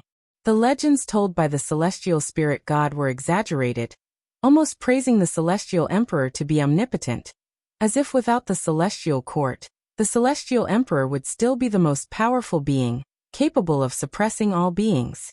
Guan thought these legends weren't false. He compared the disparity in strength between the celestial court and the 3,000 great worlds, and even without counting the celestial emperor, the celestial court was terrifyingly powerful. With so many immortal gods, there are always those with ambition. For the celestial emperor to permanently occupy that seat, his power must be overwhelmingly superior. After discussing the celestial emperor, the celestial spirit god asked, Master, how do you view the celestial spirit great world? Do you let it be, or find a way to help them avoid this catastrophe? As long as they don't support the immortal gods, even if affected, they can be resurrected by Tsangtian after death. If we do nothing, once the news spreads, they will surely choose to assist a son of heaven. Sir, the novel F.I.R. Net website on Google to access chapters of novels early and in the highest quality. Between the two sons of heaven vying for power, there will be one winner. But even following the winner, besides a few can ascending to immortality, others will face Kangshan's punishment. Even as a son of heaven, they don't have the authority to distribute a large number of celestial Tao immortal positions. Guan replied, If I can protect the entire world, I won't refuse. I just won't join the internal conflict. You and I have lived in this great world for many years, not without grace, but also with fate. Find a way to help them avoid it, but don't expose our existence. This matter doesn't need him to act personally. The celestial spirit god now serves him and naturally has to work on it. Of course, Guan wouldn't treat him unfairly. After finishing the official matters, Guan began to expound the Tao for the celestial spirit god. Even after becoming a celestial god, cultivation is necessary, but the higher one ascends, the more challenging it becomes. Guan used his achievement in Tao Extreme Daoyuo Immortal to guide the celestial spirit god, which was a great opportunity for the celestial spirit god. The celestial spirit god had never stepped into the celestial court, and he naturally couldn't access teachings from supreme immortals, or the celestial Tao Venerable. Every time Guan expounded the Tao, the celestial spirit god listened intently. Serving Guan wasn't just to protect himself and his son Tian Hao. He also wanted to improve. No matter how strong his talent, the endpoint could only be a star monarch. But now the situation was different. The celestial spirit god's ambition was also growing, and he was consciously paving the way for Guan and Wuxia. Above the sea of clouds, a beam of blue light swept across. On closer inspection, it was a blue round fan, and on the fan stood a dozen figures, led by the Eternal Life Venerable, who had previously visited the celestial spirit great world. Yang Jian, clad in silver armor, stood among the crowd, his gaze continually scanning the surroundings, admiring all the scenery along the way. In the distance, the sea of clouds surged, transforming into various shapes that were magnificently breathtaking. Occasionally, true dragons and phoenixes leapt out from the sea of clouds, raising clouds and mist. Brother Yang, you are fortunate. Upon your first arrival, you can accompany the master to the Tao lecture. That white-haired ancestor is a celestial Tao venerable, staying outside the celestial court most of the year, seldom returning. She's also among the few willing to expound the Tao. A gray-robed Taoist looked at Yang Jian and said with a gentle smile. All those around were immortal gods, with the lowest immortal position being a star monarch. There were even main deities and immortal monarchs present. Each of them possessed an imposing aura and unfathomable presence. Yang Jian couldn't help but curiously ask, Celestial Tao Venerable? Is someone bearing the title of Venerable the highest in the Celestial Court's immortal position? The gray-robed Taoist smiled. Naturally. Even among Celestial Tao Venerables, there are degrees of superiority. When we encounter them, we must salute and dare not offend in our hearts, or the heavenly Tao will punish us. When you meet her, you will never forget it. Being able to behold a celestial Tao venerable is a great blessing in itself. Songtian will greatly increase our celestial Tao destiny, saving us years of arduous cultivation. Moreover, the Tao teachings of a celestial Tao venerable are beyond your imagination, certain to yield abundant gains for you. These words made Yang Jian even more expectant of the upcoming Tao lecture. He also felt more grateful to Guan Master. I am about to face a celestial Tao venerable and listen to her teachings. If you knew, would you be pleased for me? Yang Jian felt a bit regretful because he felt he was attending in place of his master. Such a grand opportunity should have belonged to his master. If you find any errors, ads pop up, ads redirect, broken links, non-standard content, etc., please let us know report so we can fix it as soon as possible. Chapter 710. Great Tao Reincarnation. True Self-Return. Guan did not know that Yang Jian was thinking about him. He continued to live his leisurely life, and besides regularly harvesting mature medicinal herbs, he began to travel the human world. In this turbulent era, more features of the human world emerged. Observing and experiencing them helped him in his enlightenment. He always felt that understanding the Great Tao didn't necessarily require walking the path of the Great Tao, as the Tao is omnipresent, and from the microscopic, one can observe the vast. As warfare engulfed the entire realm, living souls perished daily, the Tao court was besieged, and the attacking sects were numerous, making it easy to control the world's narrative. When the war reached a stalemate, the image of the Tao court in people's hearts began to overturn. Later, the Tao court was portrayed as the most evil force in the human world, the root of all calamities. The mortal spirit knew nothing of the golden ages from tens of thousands or hundreds of thousands of years ago. They only knew that various sects currently attacked the Tao court, and with the addition of those rumors, they loathed the Tao court deeply. Another 220,000 years passed since the celestial spirit god informed Guan about the struggle for the Son of Heaven. The Tao court finally came to its day of dissolution. Legend has it that the defense lines of the Tao court were breached in various directions. To safeguard the lives of the Tao court's disciples, the Ting Master announced its dissolution, and the once dominant entity fragmented, plunging the world into a kind of frantic chaos. The foundations of the Tao court were too deep, and the disciples fled the court by faction, leading to a lot of infighting during this process, while cultivators from other sects, hearing the news, madly rushed into the Tao court to seize opportunities. Dark clouds rolled, smoke filled the air, and Guan and Xiaolan stood on a cliff, watching a great city in the distant mountains engulfed in flames, with countless cultivators flying in and out, and battles even occurring in the distance. The glow of the flames shone on Xiaolan's face, her expression very calm, her long purple dress fluttering in the wind, untainted by dust. Guan turned his head to look at her and asked, "Any regrets?" The great city ahead was one of the Tao court cities, once a prosperous hub for immortal cultivation trade, renowned throughout half the world, and now reduced to such a state, sigh-inducing indeed. Although Xiaolan did not intend to perish alongside the Tao court, having stayed there for 1,000,000 years, she did have feelings for it. The Ting Master is still alive, just gone to outer heaven. the legacy is still there, passed on to the disciples, and now it's only the name of the Tao court that is gone. What's there to regret? Xiaolon said calmly, gazing into the distance. If Guan couldn't hear her inner thoughts, he might truly believe she didn't care.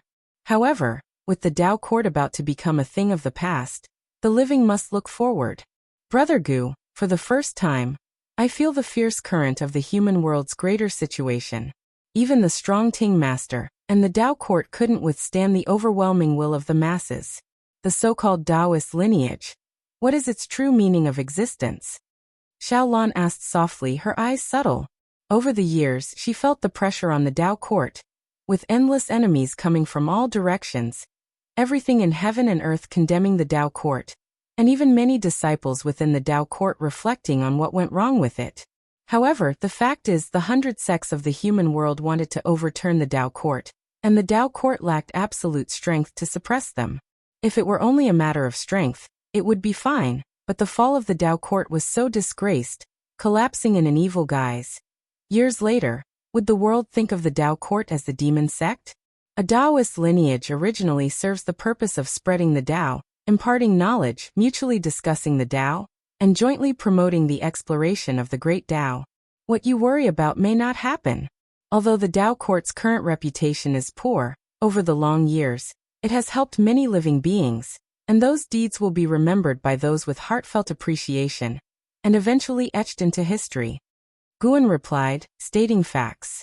Not to mention those beings who are grateful or aspiring towards the Tao court. The 100 sects of the human world will eventually follow in the Tao court's footsteps, and then later generations wishing to topple them will naturally rehabilitate the Tao court to slander them. Right and wrong, black and white will be judged by future generations. And indeed these distinctions will disappear over time. In this era, looking back, how many people remember the Holy Court and Immortal Dynasty? In the red dust of the great Tao, nothing truly matters. So-called history is just a possession of the human world. Discussing history in the face of the great Tao seems somewhat ridiculous. Guan finally understood why those great power cultivators viewed the masses with indifference. Living long enough, one realizes that all things seem to go through a kind of reincarnation, where good and bad will both turn to dust, and what can be done eventually becomes futile. Of course, Guan merely lamented slightly. He always felt he was human, not immortal, and the most important thing for people is emotion. He wouldn't deliberately erase his feelings. Whatever he cherishes he will protect, seeking only peace of mind. Xiaolon was also contemplating Guan's words, but recalling all sorts of past events made her feel like she had experienced a vast and illusory dream. When she glanced at Guan beside her, she felt a sense of solidity. The road they traveled was not a dream. What are your plans for the future? Will you cultivate in my dojo? Guan looked at Xiaolon and asked. The dissolution of the Tao court did have an impact on Xiaolon, and over the years, past memories had continuously flashed in her mind. The former Yilan was about to return.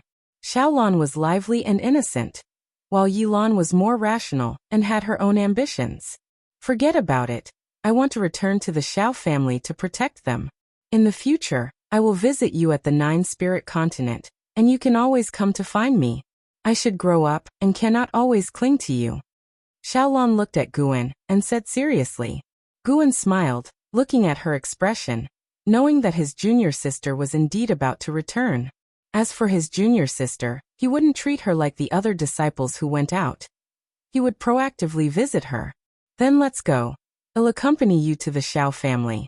After all, I have some ties with the Xiao family. Guan laughed and then raised his right hand.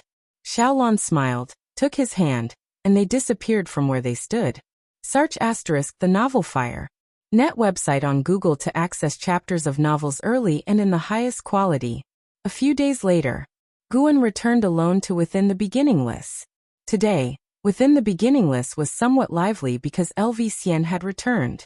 The disciples gathered in Guan's courtyard to listen to LV Xian recount his experiences and the state of the world. The third-generation disciples had never seen LV Xian, and were full of curiosity about this senior from the sect. After learning that Within the Beginningless had a third generation of disciples, LV Xian no longer acted frivolously, instead putting on a grandmaster demeanor. Junior Master LV, in your view, which sect will be the next world ruler? And Zen's second disciple, Jiang Lan, asked curiously. The other disciples also stared intently at LV Xian. LV Xian, being out for years, would surely discern the trend. LV Xian pondered, just about to answer, when he suddenly saw Gu An's figure at the courtyard entrance. His eyes lit up, and he immediately dashed over to Guan, bowing in salute. Master, I have important matters to tell you. Can we speak privately? LV Xian said excitedly. In front of Guan he didn't bother to pretend. Upon hearing this, Guan nodded slightly, then walked towards his pavilion, and the other disciples all stood up, bending in salute towards him. If you find any errors, ads pop up, ads redirect, broken links, non-standard content, etc. Please let us know report so we can fix it as soon as possible. Chapter 7:11. The final trial. Inside the room, Guan sat by the table, pouring tea for himself. LV Xian closed the door, then came before him, mysteriously taking out a long box and placing it on the table. This scene reminded Guan of the time LV Xian handed him the celestial Tao immortal stone, making him feel both amused and helpless. Before LV Xian arrived, Guan already knew what this guy was going to present, but he still chose to ask LV Xian, "What is this?" In response to Gu An's inquiry, LV Xian chuckled. Another immortal god's opportunity. In beginning to suspect him, an immortal god descended to the mortal world. Inside is a piece of divine wood, containing a chance to ascend to immortality. It's said that there's a supreme immortal god traveling through the Tao universe, seemingly searching for something. If you can assist him, you may gain immortal fate. Guan nodded slightly but felt contemptuous in his heart. The Son of Heaven and his immortal gods, resorting to such petty tricks, creating mystique out of nonsense. Guan spoke, "Don't get involved in this causality." He recounted the competition between the Son of Heaven to LV Xian, who listened in astonishment. LV Xian had suspected whether it was a scheme or a trap, but didn't expect such a struggle hidden behind it. Would the Son of Heaven use all living beings as chess pieces in the competition between his children? Afterward, the heavenly Tao won't severely punish the Son of Heaven, but will impose celestial punishment on those cultivators participating in the immortal god's conflicts? LV Xian felt both absurd and aggrieved. He had a certain admiration for immortal gods. To be precise, all cultivators aspire to ascend to immortality, and everyone has a vision of immortal gods in their hearts.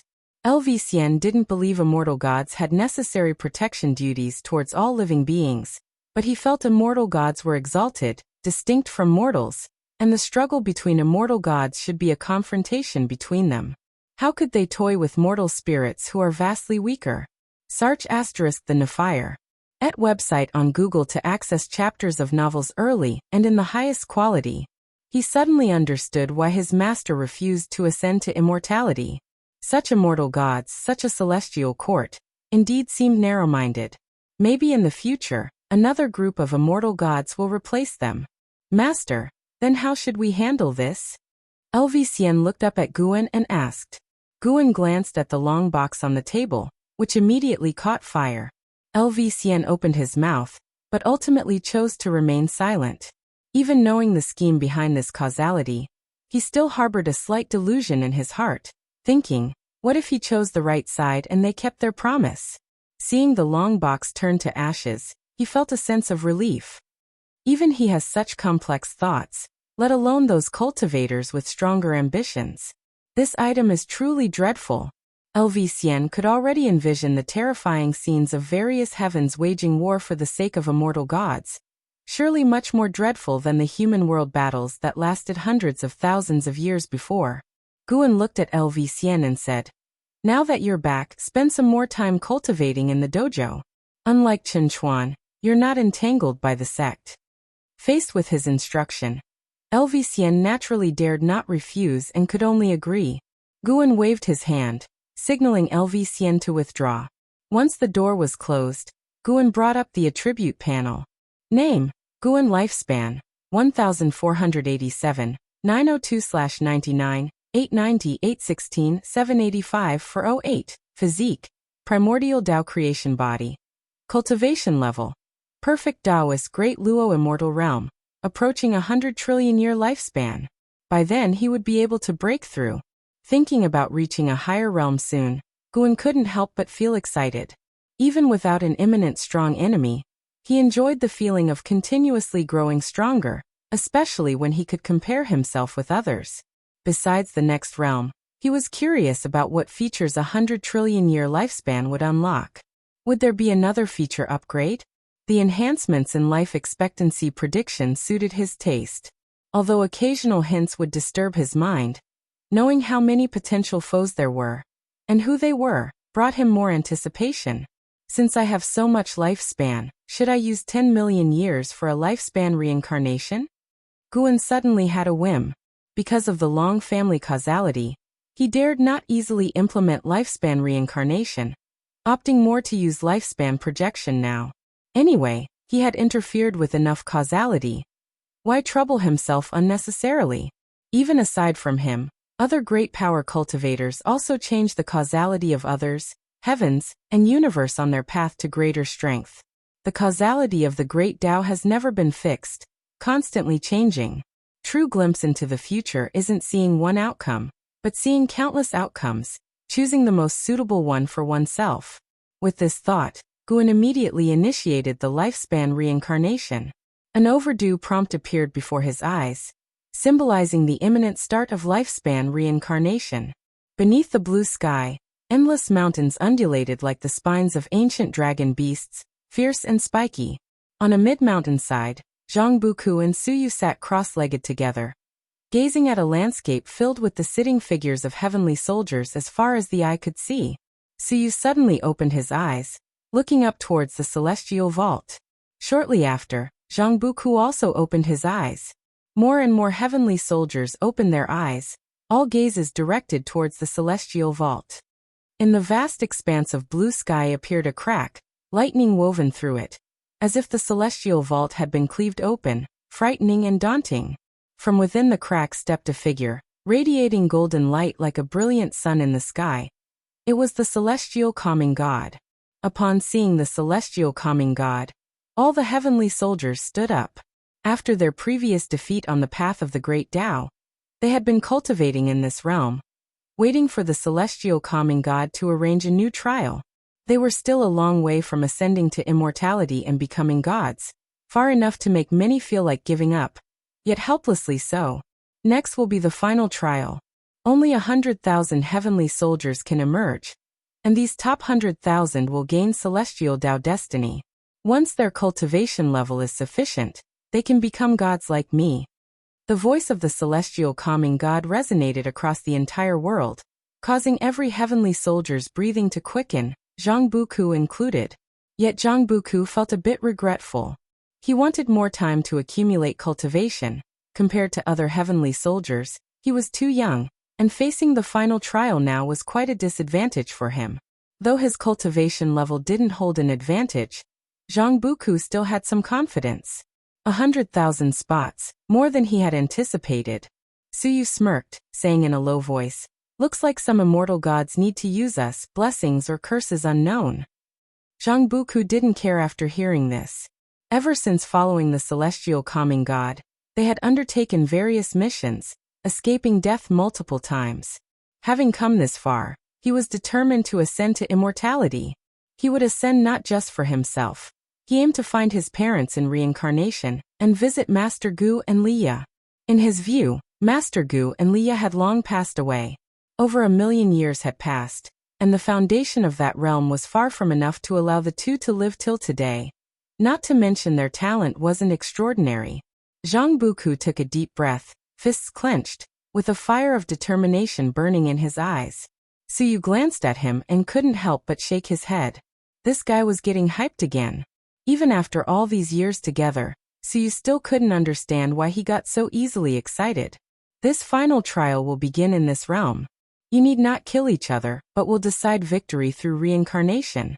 The top 100,000 heavenly soldiers who emerge from reincarnation will succeed, while the remainder will be lost in reincarnation forever, never to transcend. The voice of the celestial calming god sounded once more, dampening the fervor of the heavenly soldiers. Lost in reincarnation forever? If you find any errors, ads pop up, ads redirect, broken links, non-standard content, etc., please let us know. Report so we can fix it as soon as possible. Chapter 7:12. In the Taiwei Great World. Zhu Xi, clad in white, stood on the clouds gazing down at the vast earth below.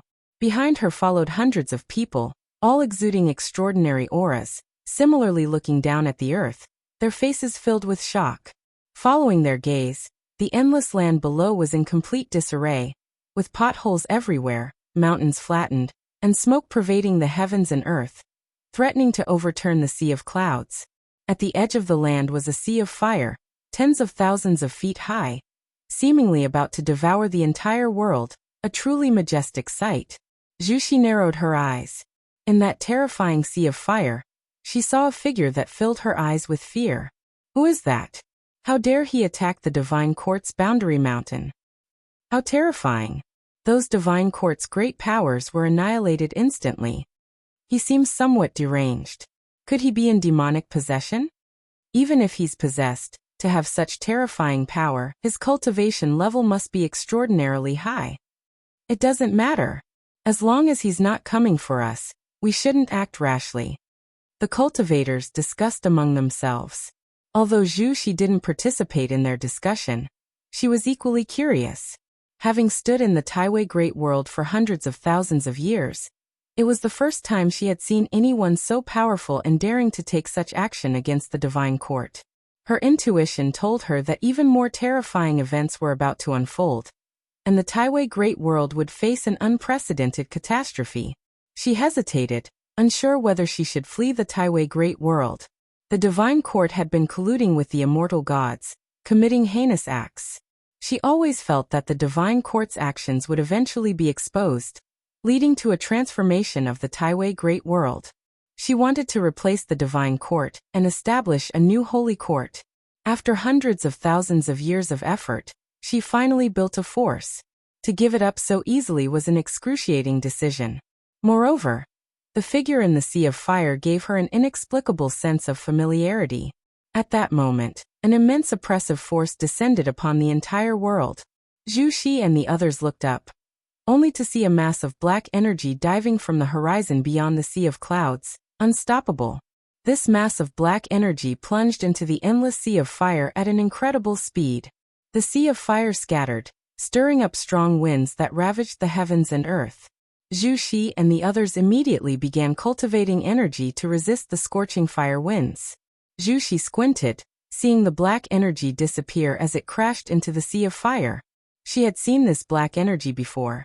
It belonged to a great power of the divine court, whose cultivation reached the heavens and earth, once plunging her into despair. Fortunately, in that battle the target was another person, and she was merely caught up in it, eventually narrowly escaping danger. Zhu Xi harbored an absurd suspicion in her heart. "You, who are you indeed?"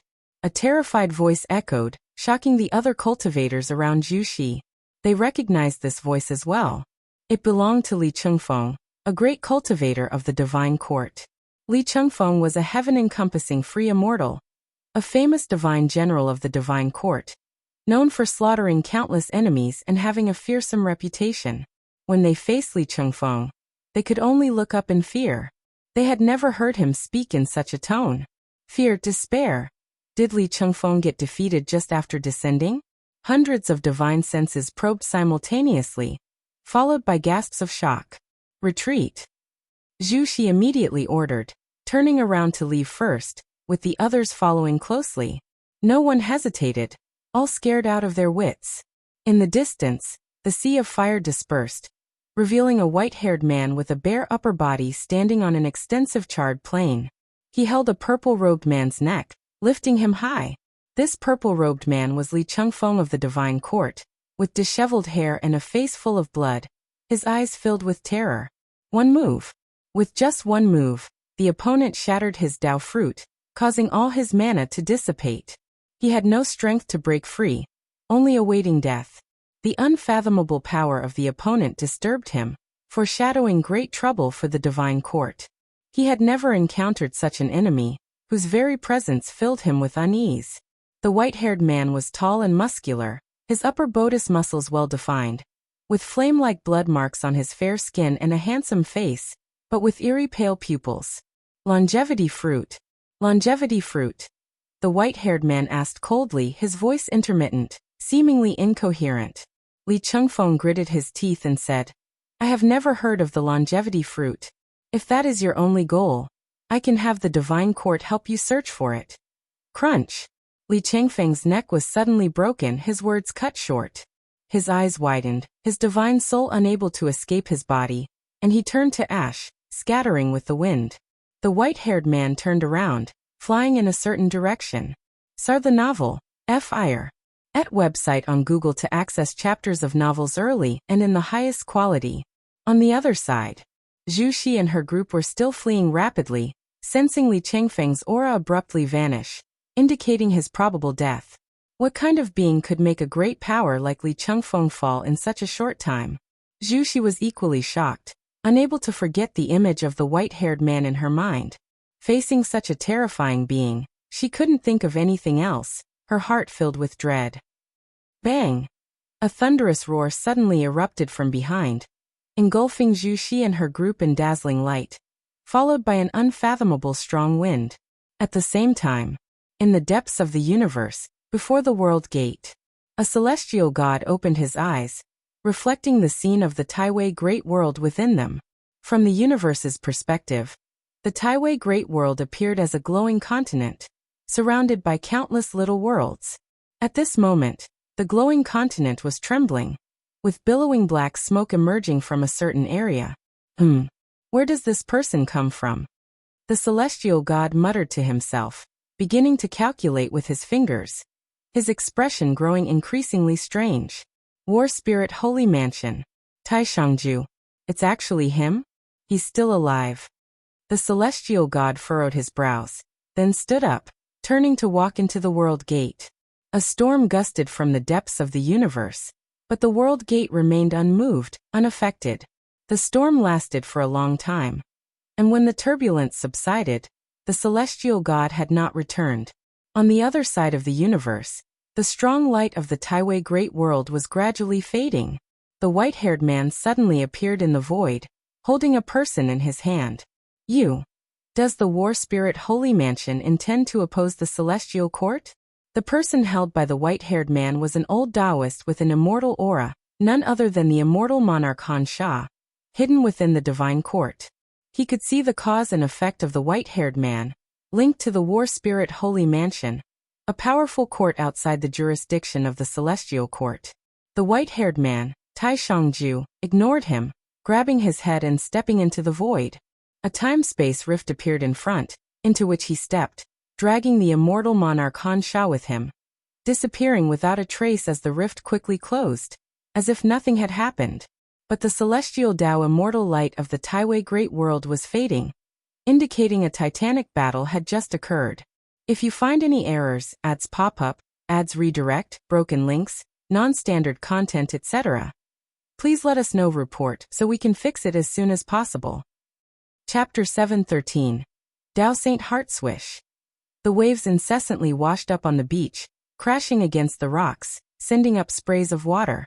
In the distance, demon birds hovered over the sea, wary of approaching the shore. On the beach, Guan sat in meditation, his eyes closed, the whirlpool of spiritual energy around him slowly dissipating. The sky gradually turned yellow, dusk nearing. A meteor streaked across the sky, piercing the sea of clouds, aiming towards Guan.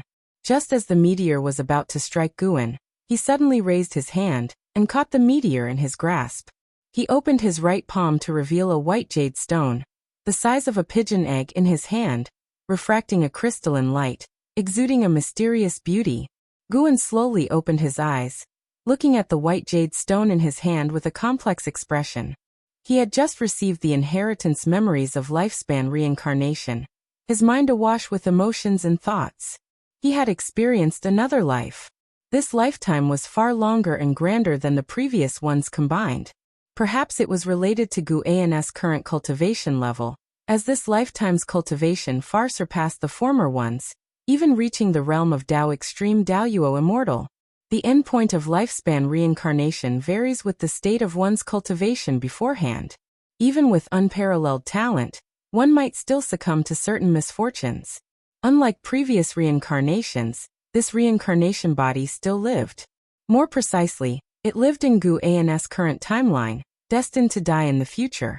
The reincarnation body was born in the War Spirit Holy Mansion, a Taoist lineage as ancient as Ling Mountain, unrelated to the battle court.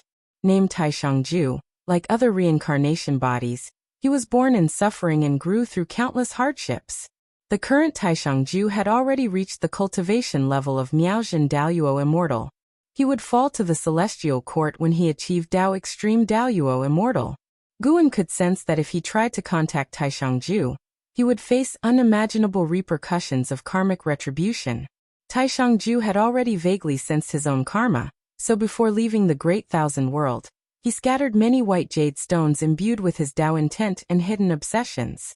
Fearing exposure of his connection with Guan, he created these white jade stones. While they appeared to spread fortune, only his true self could fully comprehend them. Reincarnation is unstoppable, and past lives will eventually become fleeting clouds, yet obsessions might transcend reincarnation. Guan toyed with the white jade stone, pondering silently. Lu Han's obsession was his son Lu Qiuxian. Yang Xian's was the sacred heart sword Dao. The Black Profound Emperor's was his senior sister, Fairy Bai Xian. The Emperor of Eternal Lives' obsession was Fairy Yao Xian. Taishangju's obsession was to save his master. Born in War Spirit Holy Mansion, Taishangju's family was killed by enemies within the mansion right after his birth. If not for the chance encounter with the Red Dust Ancestor, he would have died too, and the Taishang lineage would have been completely eradicated. The Red Dust Ancestor took a liking to him because he was born with a Dao Saint heart. The Dao Saint heart is a rare fortune in the Great Dao, allowing effortless comprehension of the Dao, immunity to all evils, and invulnerability to all magic. He cultivated under the Red Dust Ancestor for millions of years, reaching the Taiching Golden Immortal Realm before venturing out on his own. He traveled to many places, including Ling Mountain. Notably, he encountered the Celestial Buddha before he accepted the Emperor of Eternal Life as his disciple. Guan speculated that this karma might be one reason for the Buddha's protection of the Emperor of Eternal Life. Despite his tragic beginnings, Taishangju had a bold and outgoing nature, always making friends through combat. Regardless of gender, if he wished to befriend someone, he first proposed a spar, though never forcing those who refused. He even befriended immortal gods, many of whom sought to ascend to immortality. One celestial god aspired to become the god of destruction. Linking this to the Black Profound Emperor's memories, Guan speculated that the celestial god and the god of destruction might indeed be the same person. Taishangju, now a Miaojin Daoyuo Immortal, was born earlier than previous reincarnation bodies. His life was even more remarkable than that of the Emperor of Eternal Life, filled with justice and enmity, adored by many daughters of heaven. Yet he was solely devoted to the Tao, saving many worlds and leaving behind legends and myths. However, life's journey was not always smooth. The Celestial Court sought to recruit him into the immortal class, but he refused, even clashing with immortal officials, completely defying celestial rules, incurring the Celestial Court's pursuit.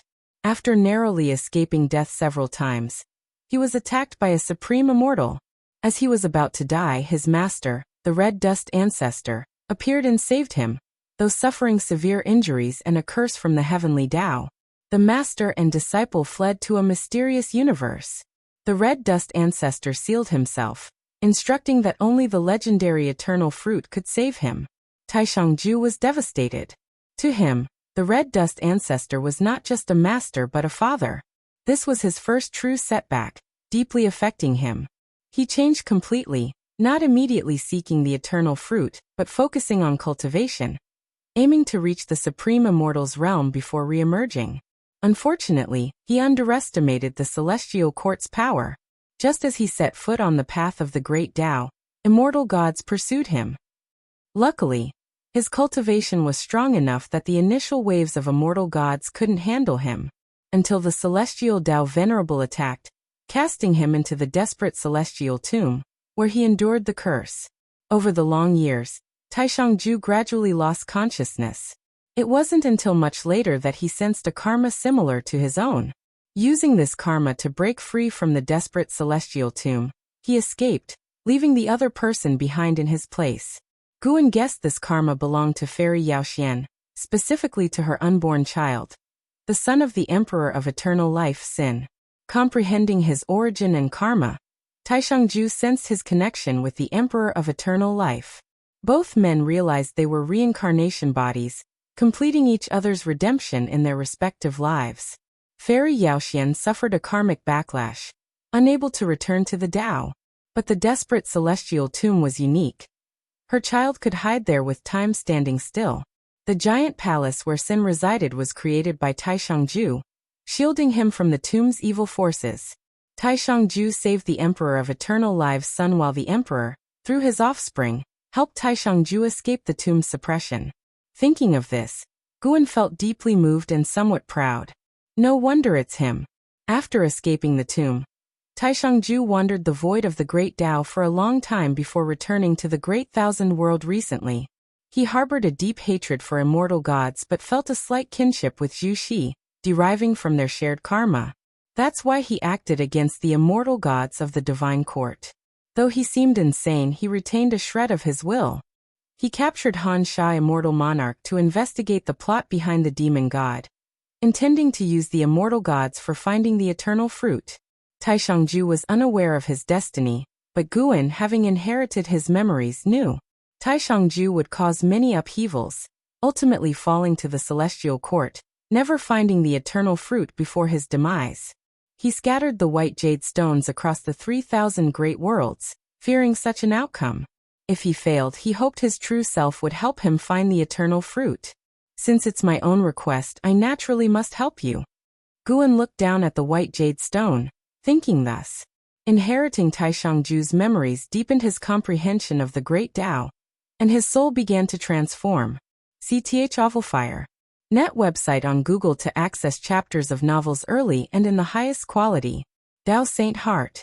If you find any errors, ads pop up, ads redirect, broken links, non-standard content, etc., please let us know. Report so we can fix it as soon as possible. Chapter 714. He is also my master. Taisheng's life was extraordinary and moving. To the very end, he became a figure representing rebellion against the celestial authority in the hearts of all living beings. Guan could not intervene in Taisheng's life, nor did he intend to. Taishengju was his reincarnation body, and Guan had a guiding role in the path Taishengju walked. After all, during lifespan reincarnation, he could make choices for Taishengju. Moreover, Guan discovered that although the reincarnation bodies within lifespan reincarnation couldn't directly interact, they could intertwine through cause and effect.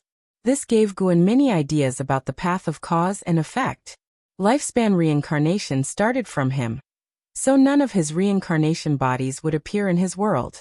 They couldn't meet, nor would they affect each other's lives. The path of reincarnation seemed to have levels. Lower-level reincarnations followed a sequence over time, while higher-level ones could disregard time. Even the Supreme Celestial Emperor enjoyed reincarnation, but no one knew where he was. Taisheng's master, the Red Dust Ancestor, once said that the Celestial Emperor was omnipresent at the beginning and end of reincarnation. He could even appear simultaneously in different spaces and times. Could lifespan reincarnation be akin to the Celestial Emperor's path of reincarnation? Guan had wondered whether he might be related to the Celestial Emperor. But as soon as this idea was born, he dismissed it, thinking he was overthinking. His lifespan reincarnation couldn't penetrate the celestial court, indicating that celestial Tao destiny would block lifespan reincarnation. Also, his reincarnation bodies were repeatedly eradicated by heavenly court immortals, forming a grudge.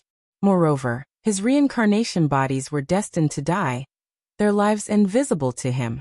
With the setting sun sinking into the sea, Guan reviewed Taisheng's memories while feeling his heart transform into a Tao Saint heart. Throughout this process, his many great Tao achievements were enhancing. Lifespan reincarnation was a gamble. If a reincarnation body died prematurely, it was a loss. But Taishengju lived long, and the benefits to Guan were immeasurable. Of course, lifespan reincarnation could also bring other cause and effect troubles. Though people couldn't directly deduce his identity through the reincarnation bodies, some causes and effects touched his heart. As night fell, Guan's heart fully transformed into a Tao Saint heart. Beyond that, he also mastered many of Taisheng's divine skills and Taoist techniques. He was Taishengju, and Taishengju was him. The night was cool, and the bright moon reflected on the sea. Guan lowered his eyes, crushed the white jade stone in his hand, feeling the Tao intent left by Taishengju, which would guide him to find the seal of the red dust ancestor. After a while, Sar the novel_fire. @ website on Google to access chapters of novels early and in the highest quality. Guan slowly stood up. Desperate celestial tomb, it's time to settle this cause and effect. Guan murmured to himself. With his current cultivation level, he could now detect the location of the desperate celestial tomb and sense the curse and evil forces within it. Sin and Fairy Yaoxian had suffered from the karma retribution from the great Tao of cause and effect, forever barred from the great Tao. The desperate celestial tomb, a special area within the great Tao, could accommodate Sin. The grand palace Taishengju built could shield Sin from torment. This was the only thing Taishengju could do.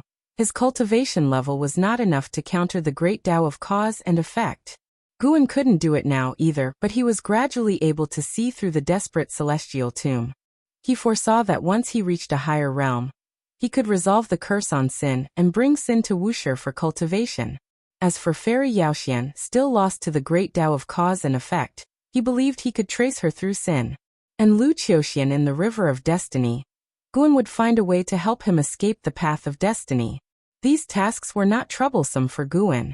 They were remnants of his past lives, and through these past lives he became stronger. Next he would wait to live 1,000,000,000,000,000 years. Guan's lips curved upward as he disappeared from the spot. After the Tao court dissolved, the world fell into greater chaos.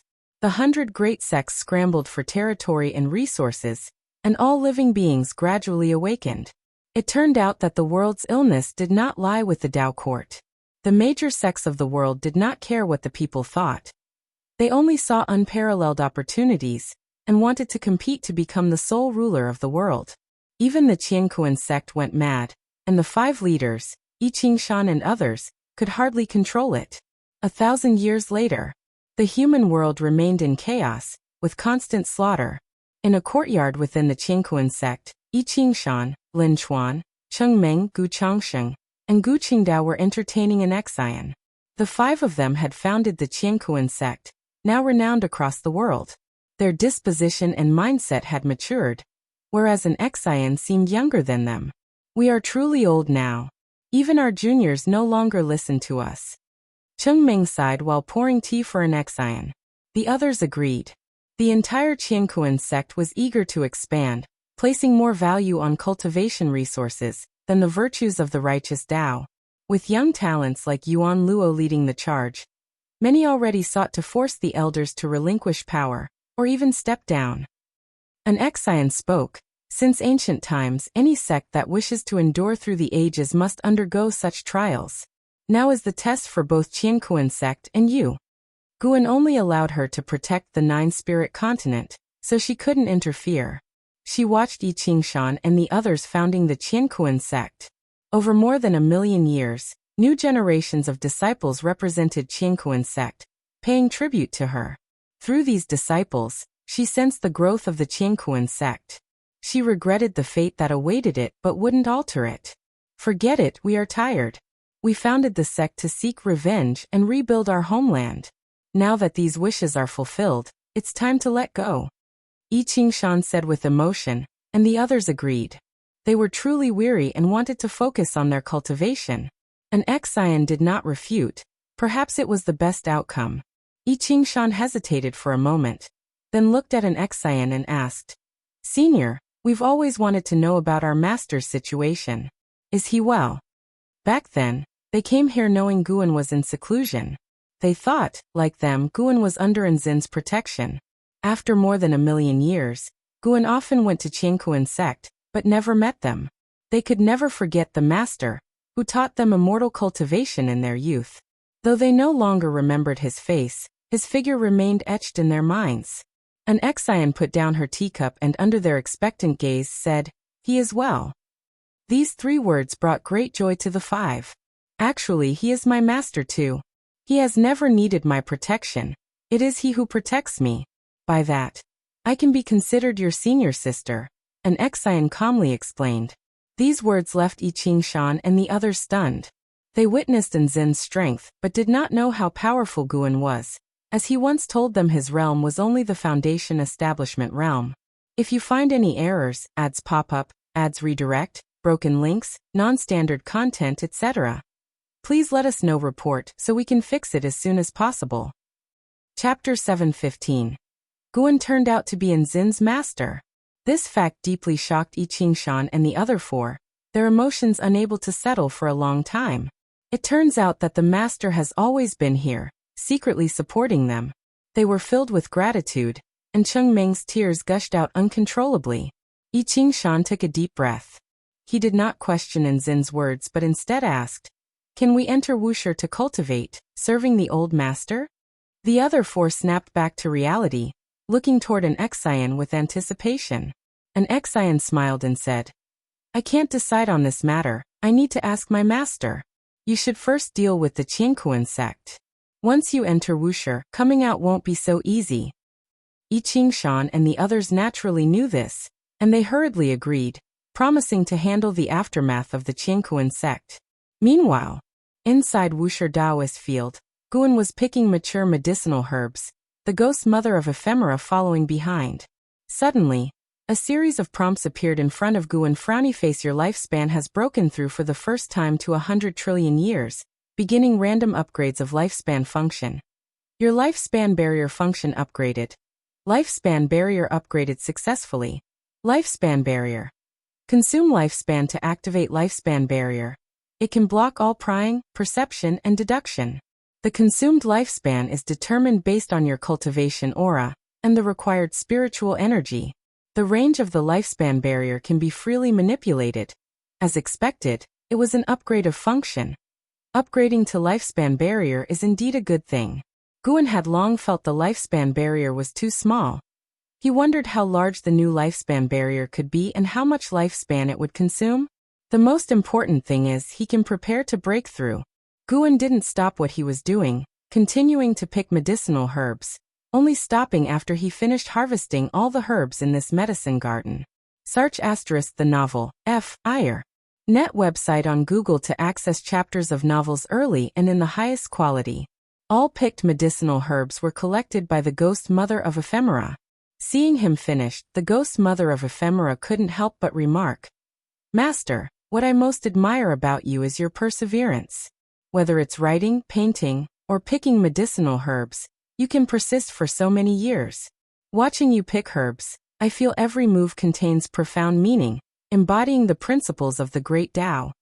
Guan couldn't help but laugh and said, "Your ability to flatter has reached the transformation realm." "I wasn't flattering, I truly think so," the ghost mother of ephemera said earnestly.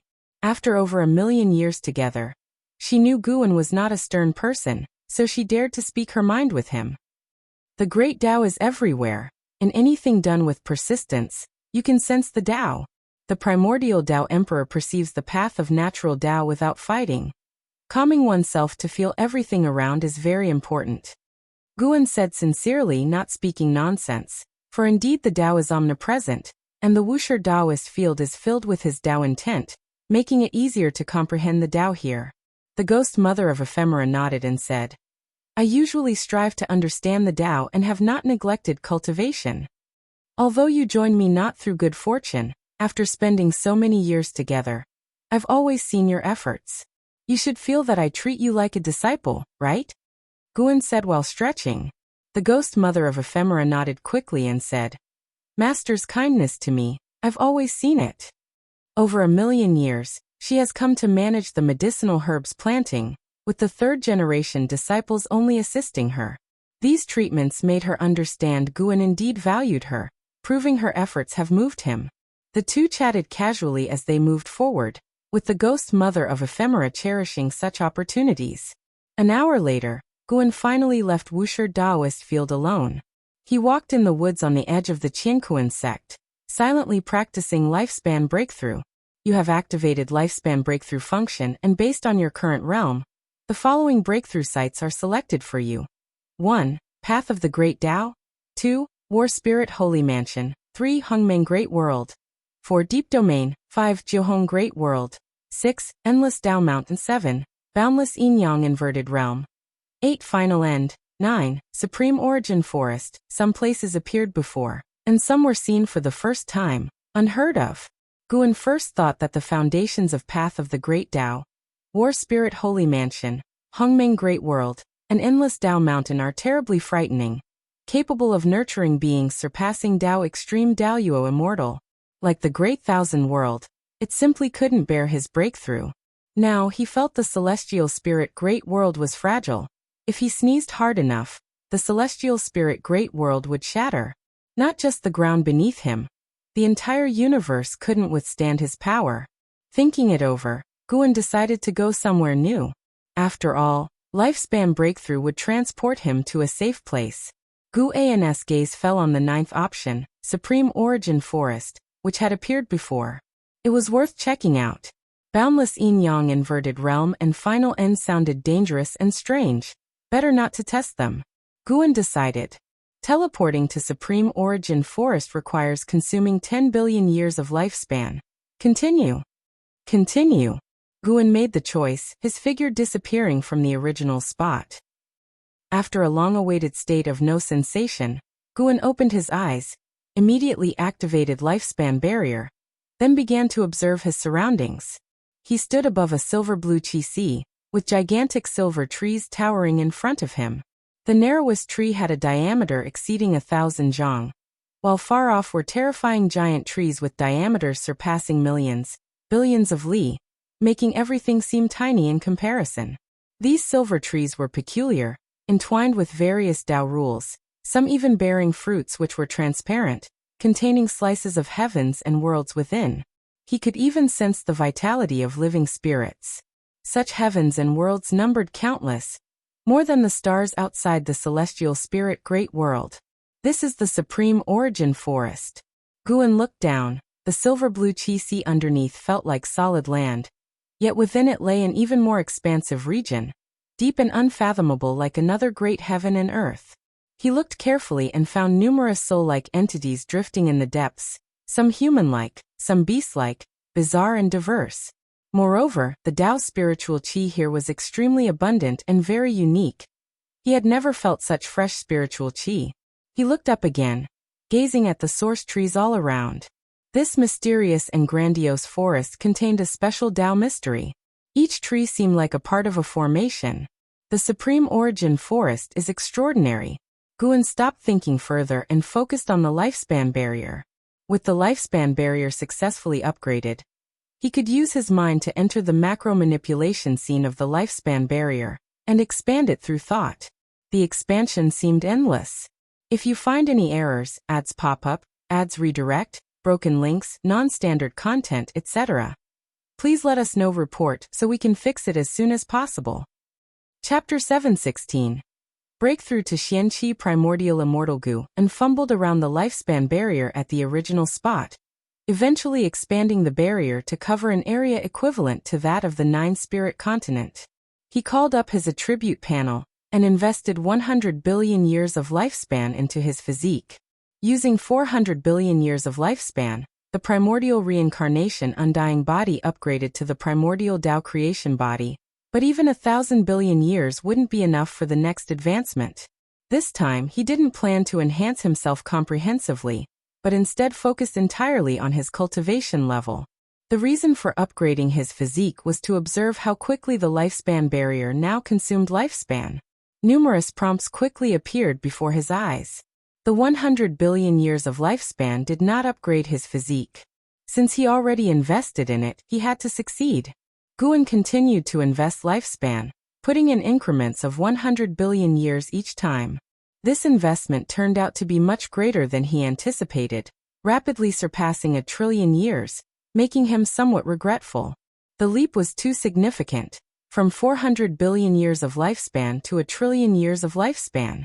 Guan suddenly felt that even 1 quadrillion years of lifespan wasn't that much.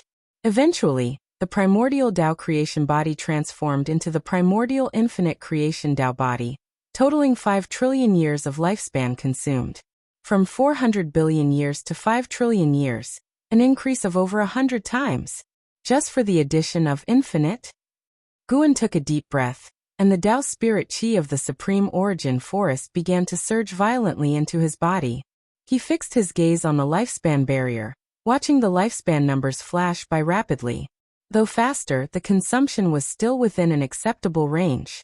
Before long, numerous Tao insights penetrated his mind, forcing his consciousness to sink into the comprehension of the Tao. The lifespan barrier extracted Tao spirit chi from the supreme origin forest, causing various phenomena to manifest. Tao spirit winds howling through each source tree, while the blue chi sea below surged ever more intensely. An hour later, Guan successfully transformed into the primordial infinite creation Tao body. He opened his eyes to find the supreme origin forest still in turmoil, with countless blue stars swirling around each source tree, illuminating the entire world. Not seeing other beings, he focused on the lifespan consumption of the barrier.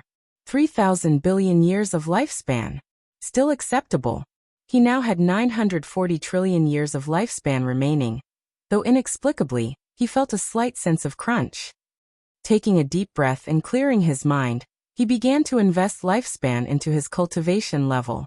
Starting with 10 trillion years. You have cultivated through chi absorption for 100 billion years. You forcefully attempted to advance the primordial Tao fruit with great achievement using the myriad Tao extinction skill, began crossing the tribulation, but failed to withstand the primordial nine yang great celestial tribulation. Tribulation failed. You have cultivated through chi absorption for 200 billion years. You forcefully attempted to advance the primordial Tao fruit with great achievement using the myriad Tao extinction skill, began crossing the tribulation, but failed to withstand the primordial nine yang great celestial tribulation. Tribulation failed. 100 billion years each time. Good heavens! Earlier, advancing to Tao extreme Tao Yuo immortal only required 20 billion years each time, highlighting the vast difference between Tao extreme Tao Yuo immortal and primordial Tao fruit. Though this difference created pressure, it also heightened Gu An's anticipation. Previously, breaking through the major realm consumed 23 trillion years of lifespan. This time it should succeed within 50 trillion years lifespan. Calculating the prompts before him, Gu An's heart raced. Ultimately, even investing 10 trillion years of lifespan each time failed to succeed. Guan remained calm and continued investing lifespan, still putting in 10 trillion years each time. The phenomena in supreme origin forest were calming down, with the giant source trees radiating various shades of silver-blue light, making the whole world seem magical.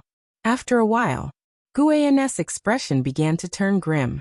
Even investing 100 trillion years lifespan failed to break through.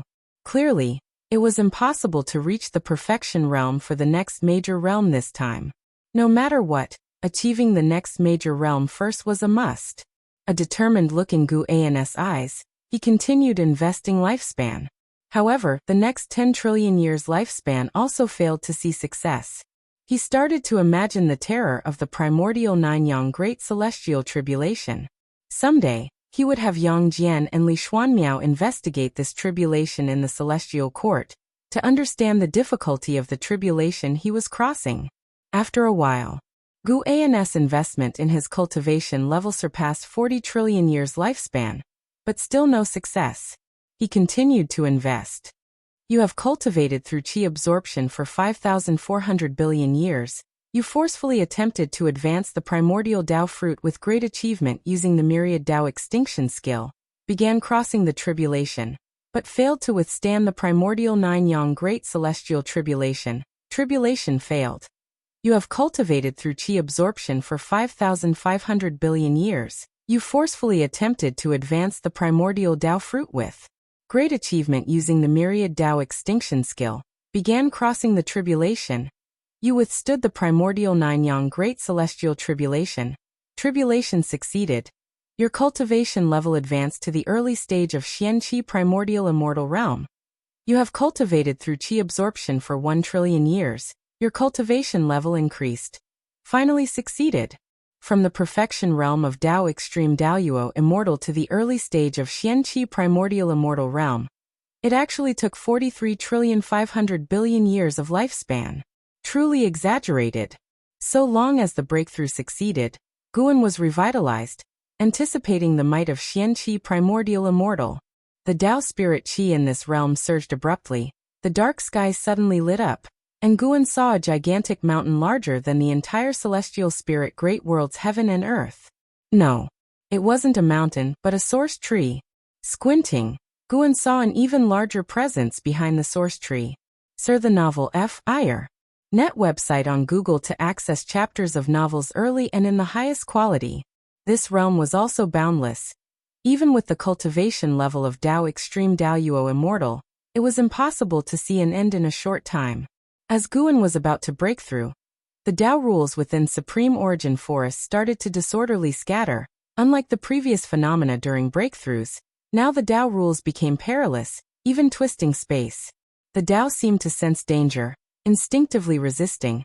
And when the Dao gets angry, the world it built naturally faces upheavals. The blue qi sea beneath Guan surged violently, like a storm-tossed sea, the waves rising higher and higher. Suddenly, Guan glanced into the distance, and felt a formidable presence emerging from a distant source tree, stronger than Dao Extreme Daoyuo Immortal, searching for the cause of the Dao disturbance. Such a powerful presence, and it seems closely linked to the source tree here. Could it be that the Supreme Origin Forest is his creation, and he established the formations for the forest distribution? Guan remained vigilant, fortunate that the entity did not fly towards him. Even in existence surpassing Dao Extreme Daoyuo Immortal couldn't detect the lifespan barrier. As Guan pondered, he suddenly felt numerous presences rushing out from the blue qi sea below, ceaselessly and irresistibly. Boom! In the distance, the blue qi sea exploding and stirring up giant waves, countless silver qilins of varying sizes rushed out, scrambling for the sky. Guan could sense the strength of these silver qilins.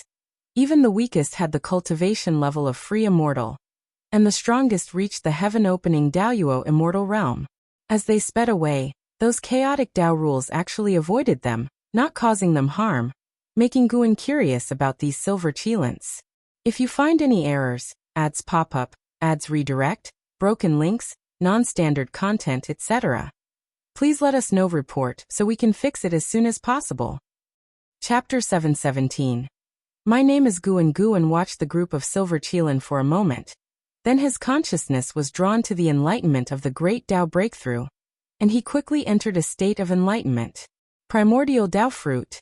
This is the final stage of the Dao fruit, and also the beginning of the Dao realm.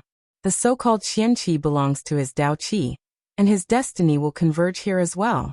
The Dao fruit is not just formed to induce mana, its true goal is to create the great Dao. Guan has already created his great Dao, which is the primordial Dao Emperor. In the unseen, the word primordial has long been inspiring him. The ultimate of Dao is primordial. As Guan comprehended the primordial, he returned to the starting point of each of his lives, repeating his life endlessly. In his past life on Earth Huaxia, he was just an ordinary person, growing up stumbling, working an ordinary job, marrying, having children, and living a life like most people.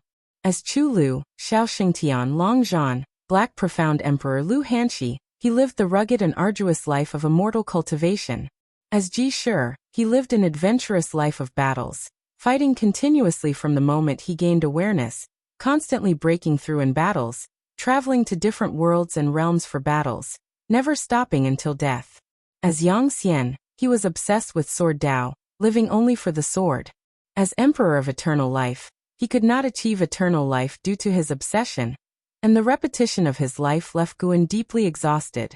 As Tai Shangju, he was like a true cultivator, carefree before offending the celestial court, traveling across the heavens, making good friends, experiencing enmities and lovers' feuds, even reincarnating, meeting immortals, going to the 9 netherworlds, and even beyond the great Dao. The breakthrough of lifespan could be completely digested within an hour, but Guan, immersed in reincarnations, seemed to fall into a permanent sleep. When he opened his eyes, his appearance had not changed, but his overall aura had undergone a tremendous transformation. He was no longer a Dao Extreme Daoyuo immortal, but a Xianqi primordial immortal. Opening his eyes again, everything in the Supreme Origin Forest had changed in his eyes.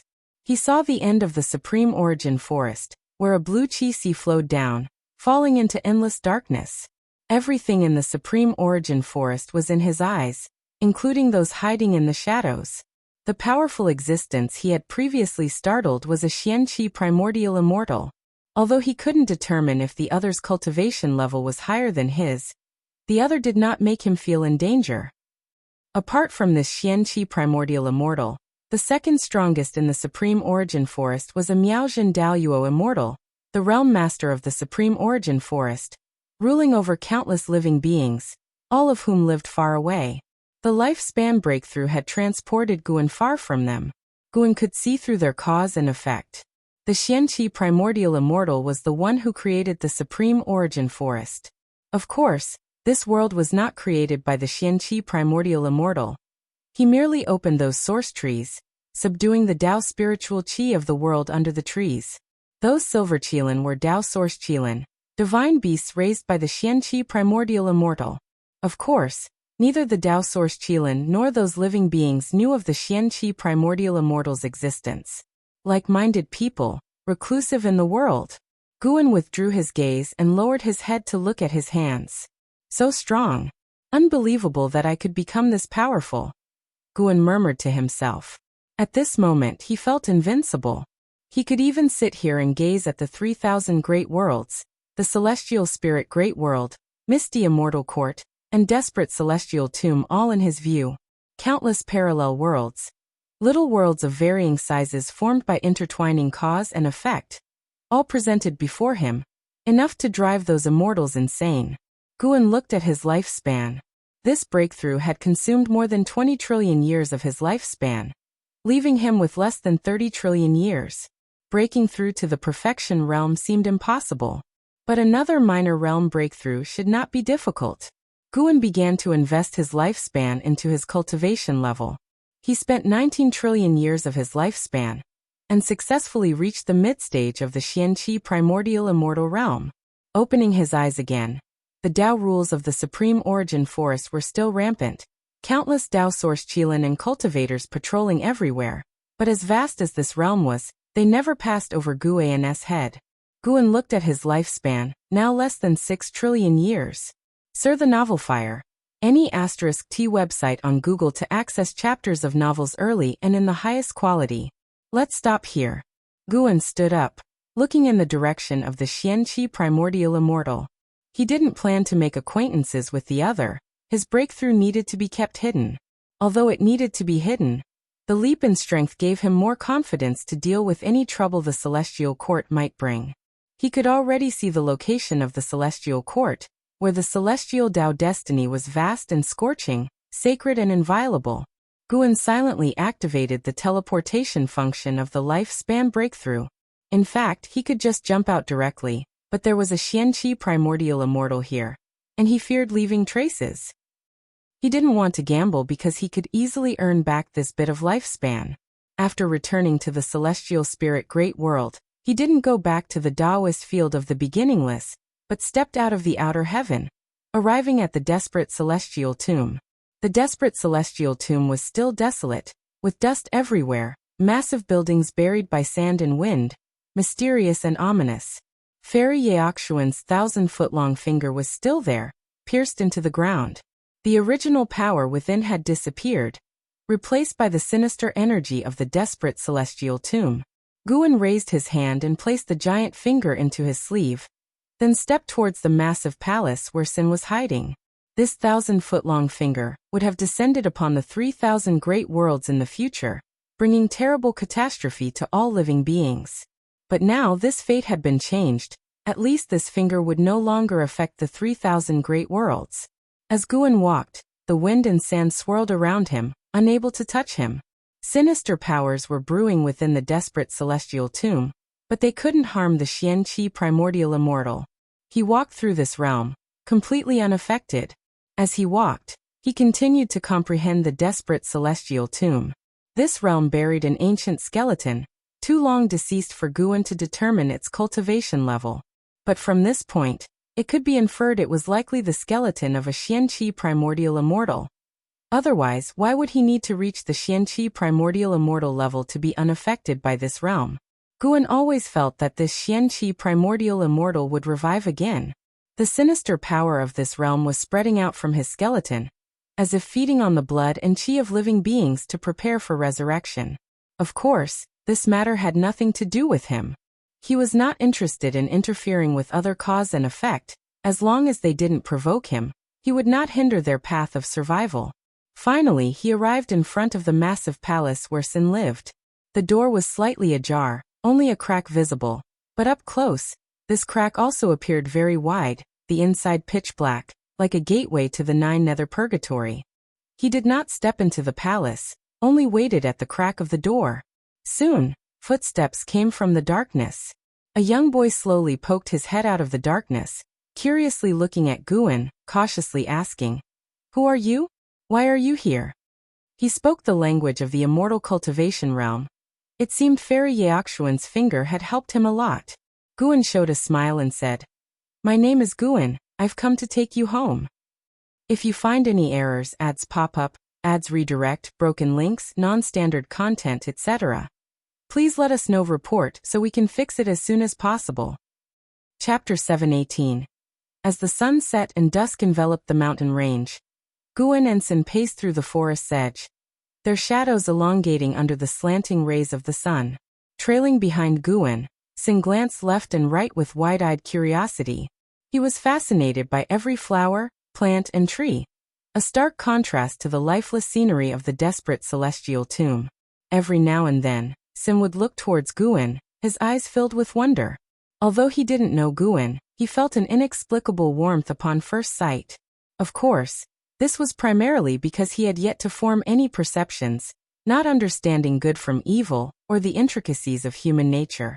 As they walked, Guan and Sin encountered one of the third-generation disciples, Jiang Lan, practicing his swordsmanship in the woods. Upon noticing Guan, Jiang Lan immediately stood upright and bowed. He then noticed Sin at Guan's side. Another junior brother? Jiang Lan wondered silently. He scrutinized Sin, noting that despite his young appearance, there was something unusually eerie about his aura. After all, those who entered within the beginningless must be extraordinarily talented. However, here within the beginningless, even such talent is measured by another standard. Jiang Lan considered himself mediocre among the disciples. Guan nodded slightly towards Jiang Lan. As he passed by, he halted and said, "This is your junior uncle named Sin." "Junior uncle?" Jiang Lan was taken aback, feeling a wave of surprise. Did Ancestor just personally take on a disciple? Guan continued on his way as Jiang Lan, coming back to his senses, quickly bowed deeply towards Sin and addressed him as junior uncle. Sin, full of curiosity, moved in front of Jiang Lan, poking his arm and then his cheek, making Jiang Lan quite uneasy. "Sin, hurry and follow." Guan's voice drifted in. Sin quickly caught up. Jiang Lan turned and watched as Sin, glancing back, made a playful face at him. For some reason, Jiang Lan found this amusing and felt the distance between them shrink. It even made him look forward to the days ahead. With a new junior uncle, the future days within the beginningless seemed sure to be lively. Jiang Lan sheathed his sword and quietly followed them. S.E. of the Novelfire. Net website on Google to access chapters of novels early and in the highest quality. As night fell, all the beginningless disciples gathered in Guan's courtyard, making the place feel a bit crowded. Everyone curiously examined Sin. Even an Xian and Shenzhen were surprised. They never expected Guan to take on a disciple. Sin, not yet understanding what it meant to be nervous or uneasy, curiously scanned the crowd despite their stares. "His name is Sin, and I have personally taken him on as my disciple. His origins are unique, coming from beyond the 3,000 great worlds. Although he looks young, he is actually much older than anyone here. He was trapped for a long time, and I expect you all to guide him well." Guan introduced with a smile, causing everyone to be amazed. LV Xian was the first to ask, "Beyond the 3,000 great worlds? What kind of place is that?" The third-generation disciples were hearing for the first time about places beyond the 3,000 great worlds. They knew Ancestor was incredibly powerful, but the extent of his abilities was unclear. Hearing this, they felt a sense of awe and admiration. Not to mention places beyond the 3,000 great worlds, they hadn't even explored this great world entirely. It is a place unimaginably distant. Even if you surpass a free immortal, you won't be able to reach it, but as long as you cultivate diligently, one day you might arrive there yourself. Guan answered simply, not revealing the existence of the desperate celestial tomb. That place held the bones of a Xianqi primordial immortal, and involved complicated cause and effect. The disciples began to discuss animatedly. An Exian softly said to Guan, "Master, don't worry, I will personally teach him." She knew Guan was busy and couldn't keep an eye on every disciple all the time. Of course, she also knew what Guan was preoccupied with, but she believed that after achieving such strength, he deserved to enjoy himself, given the hardships he had faced. "No worries, you focus on your cultivation. I will teach him personally, or let Ghost Mother guide him." Guan smiled and said. Sin had been trapped in the desperate celestial tomb for so many years, and Guan intended to make up for that by guiding him personally and broadening his horizons. Additionally, Guan had his own reasons for involving the Ghost Mother of Ephemera, wishing for her to integrate better into the beginningless. After hearing this, an Exian couldn't help but wonder internally. Could Sin be Master's son? She turned to look at Sin but couldn't see any resemblance to Guan. Everyone could sense Guan's regard for Sin, and together with Sin's mysterious origin, all were filled with curiosity about him. Sin's curiosity about everything made the following days within the beginningless very lively. In the blink of an eye, 100 years passed. The Qianquan sect plunged into internal strife. After Yi Qingshan abdicated the sect hierarch position to Yuan Luo, conflicts between various factions became incessant, with hidden dangers lurking everywhere. At the onset of spring that year, Guan took Sin to visit Jiang Qiong at the Gathering Flower sect. The Gathering Flower sect seized an opportunity to rapidly expand, and with Guan's help, Jiang Qiong achieved the status of free immortal, an entity with considerable influence even in the current era. Watching Sin darting around outside the pavilion, Jiang Qiong was filled with curiosity. Although Sin still looked like a youth, dressed in white with a red sash around his waist, his black hair tied up high behind his head, he carried an air of vigor and spirit. "Is he really your disciple? He feels more like your son," Jiang Qiong remarked, turning to Guan with a puzzled expression. Looking at Sin, she couldn't help but recall her first meeting with Guan. Though he was already grown then, he seemed much more immature compared to now. Guan laughed. "What's the difference between disciple and son? Once a teacher, forever a father." Jiang Qiong, propping her chin with her hand, looked at Guan with a playful smile. "Do you want a biological son? I could give you one." Guan shook his head with a wry smile. "You and I are cultivators. What need do we have for children?" He truly believed this. He didn't want to complicate things with cause and effect any further. Unlike disciples, one can't sever ties with one's children so easily. Given his current abilities and the resources of the beginningless Dao court, having children might result in raising little tyrants. Most importantly, Guan really didn't have expectations towards having children. "Master, can I go out and play?" Sin stood on the courtyard wall and called out. Guan replied, "Go ahead, but don't wander too far." Just as Jiang Qiong was about to speak, Sin vanished from the courtyard wall. This movement technique surprised Jiang Qiong. His speed far surpassed that of his realm. This kid's talent and comprehension seemed extraordinary. Jiang Qiong said, "I wanted to ask someone to accompany him, but he's in such a rush." Guan laughed. "Don't worry, this kid won't get into trouble. It's good he's out, it gives me the chance to instruct you personally." Jiang Qiong's face lit up with a smile, her eyes narrowing to crescent moons. "Actually, I do have some confusions that need your guidance." As she spoke, her hand gently rested on Guan's leg. "If you find any errors, ads pop up, ads redirect, broken links, non-standard content, etc., please let us know report so we can fix it as soon as possible." Chapter 719. The Anxious Blood Prison. Great Saint. After staying at the Gathering Flower sect for 2 days, Guan finally returned to the Taoist field of the beginningless with Zue. Walking in the woods at the edge of the dojo, Zue hopped and skipped beside Guan. Master, when are we going back to the Gathering Flower sect? Zue asked cheerfully. Compared to a century ago, Zue had become more lively. He was already at the Nirvana realm in cultivation, and had officially embarked on the path of immortal cultivation. Fairy Yaoxian had left him some power, which Guan had sealed to prevent karma retribution from the great Tao. Why? Have you found a girl you like? Guan asked with a smile. Even without Jiang Qiong's arrangements, Zue had quickly made friends with several female disciples of the Gathering Flower sect in just 2 days. Mainly because he was handsome and young, he attracted the attention of female cultivators wherever he went. He wasn't shy and could chat with anyone. Zue tilted his head and replied, "Those little sisters are indeed very cute, and I enjoy interacting with them. But compared to them, I think there are many places and people in the Gathering Flower sect worth exploring." He wasn't immature. He was just accustomed to his physical form, so he maintained this appearance. His mind was constantly growing, and he understood the feelings between men and women, but he had no interest in such relationships. Guan could hear his thoughts. This kid just wanted to have fun. Then you need to cultivate diligently.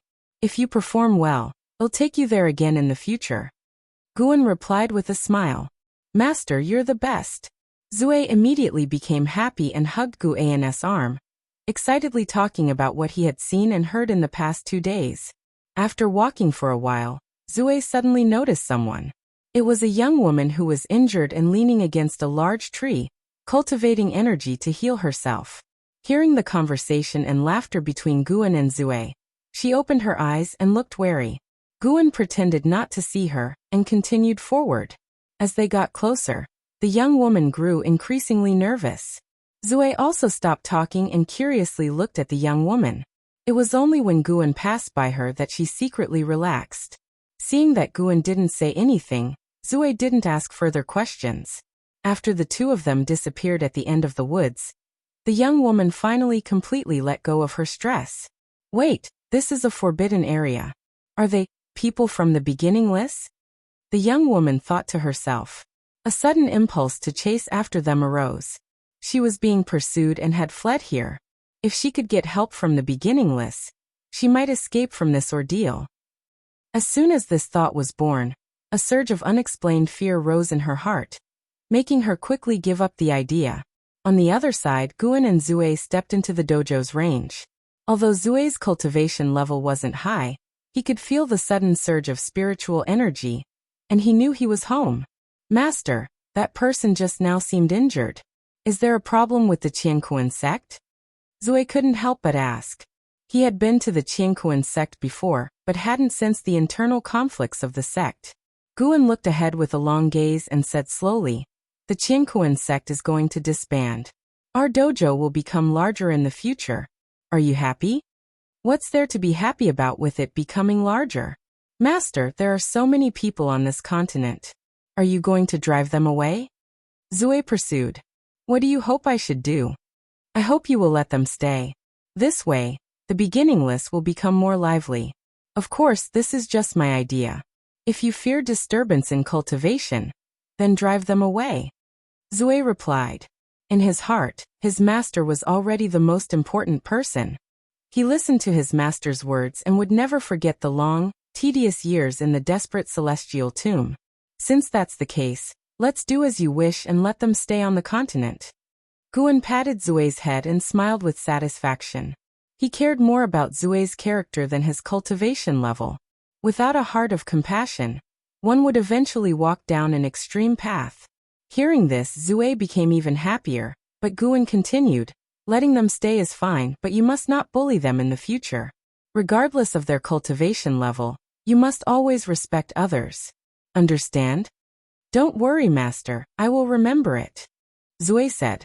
The two of them chatted as they walked toward the forest ahead. The mountain forest of the Taoist field of the beginning list seemed vast and boundless, but in the 9-spirit continent, it was just a small piece. The affairs of the world are much the same. The Qiankuan sect is experiencing a great calamity. Many people feel that the sky has fallen, but their sky seems insignificant in the grand scheme of the world. On a meteor along the path of the great Tao, The blood prison great saint, Feng Xian, and 5 other cultivators sat together, the atmosphere heavy. A male cultivator looked at the blood prison great saint and couldn't help but ask, "Second brother, do you have to go back? Haven't our 7 brothers lived a joyful and carefree life?" The others followed in urging him. The reason was that the blood prison great saint was preparing to leave the path of the great Tao and return to his sect, which they couldn't understand. Is being someone's steed really that good? Now, the 7 of them roamed the path of the great Tao. Even if they encountered a Taoist emperor, the 7 of them together had the power to escape. They had already made a name for themselves, and their future was bright. Feng Xian understood Gu An's strength. He knew that the blood prison great saint's choice was correct, though he was still reluctant. He could only refrain from persuading or agreeing. The blood prison great saint glared and said, "Shut up. My master is the most powerful existence. You cannot offend him. Moreover, my return is the best choice and leaves you a lifeline." "A lifeline? Why?" another cultivator asked. The blood prison great saint snorted. "The great Tao is boundless. You will eventually encounter enormous trouble. When that time comes, ask me, and I can ask my master to help." These words left everyone exchanging glances, unsure of how to respond. "Actually, you can stay." A voice suddenly sounded. The blood prison great saint was about to retort when he widened his eyes and stood up abruptly, turning around to see Guan and Zue approaching them. "Master!" The blood prison great saint was immediately thrilled and knelt to the ground. The others stood up, curiously and nervously studying Guan and Zue. Feng Xian's forehead broke out in cold sweat, his entire body stiffening as he recalled the nightmare of following the battle court to attack the celestial spirit great world. Zue followed behind Guan, curiously looking at the 7 of them. Guan walked straight up to the blood prison great saint, looked down at him, and said with a smile, "You can think it over carefully. If you want to stay outside, I won't force you to come back. Our bond remains."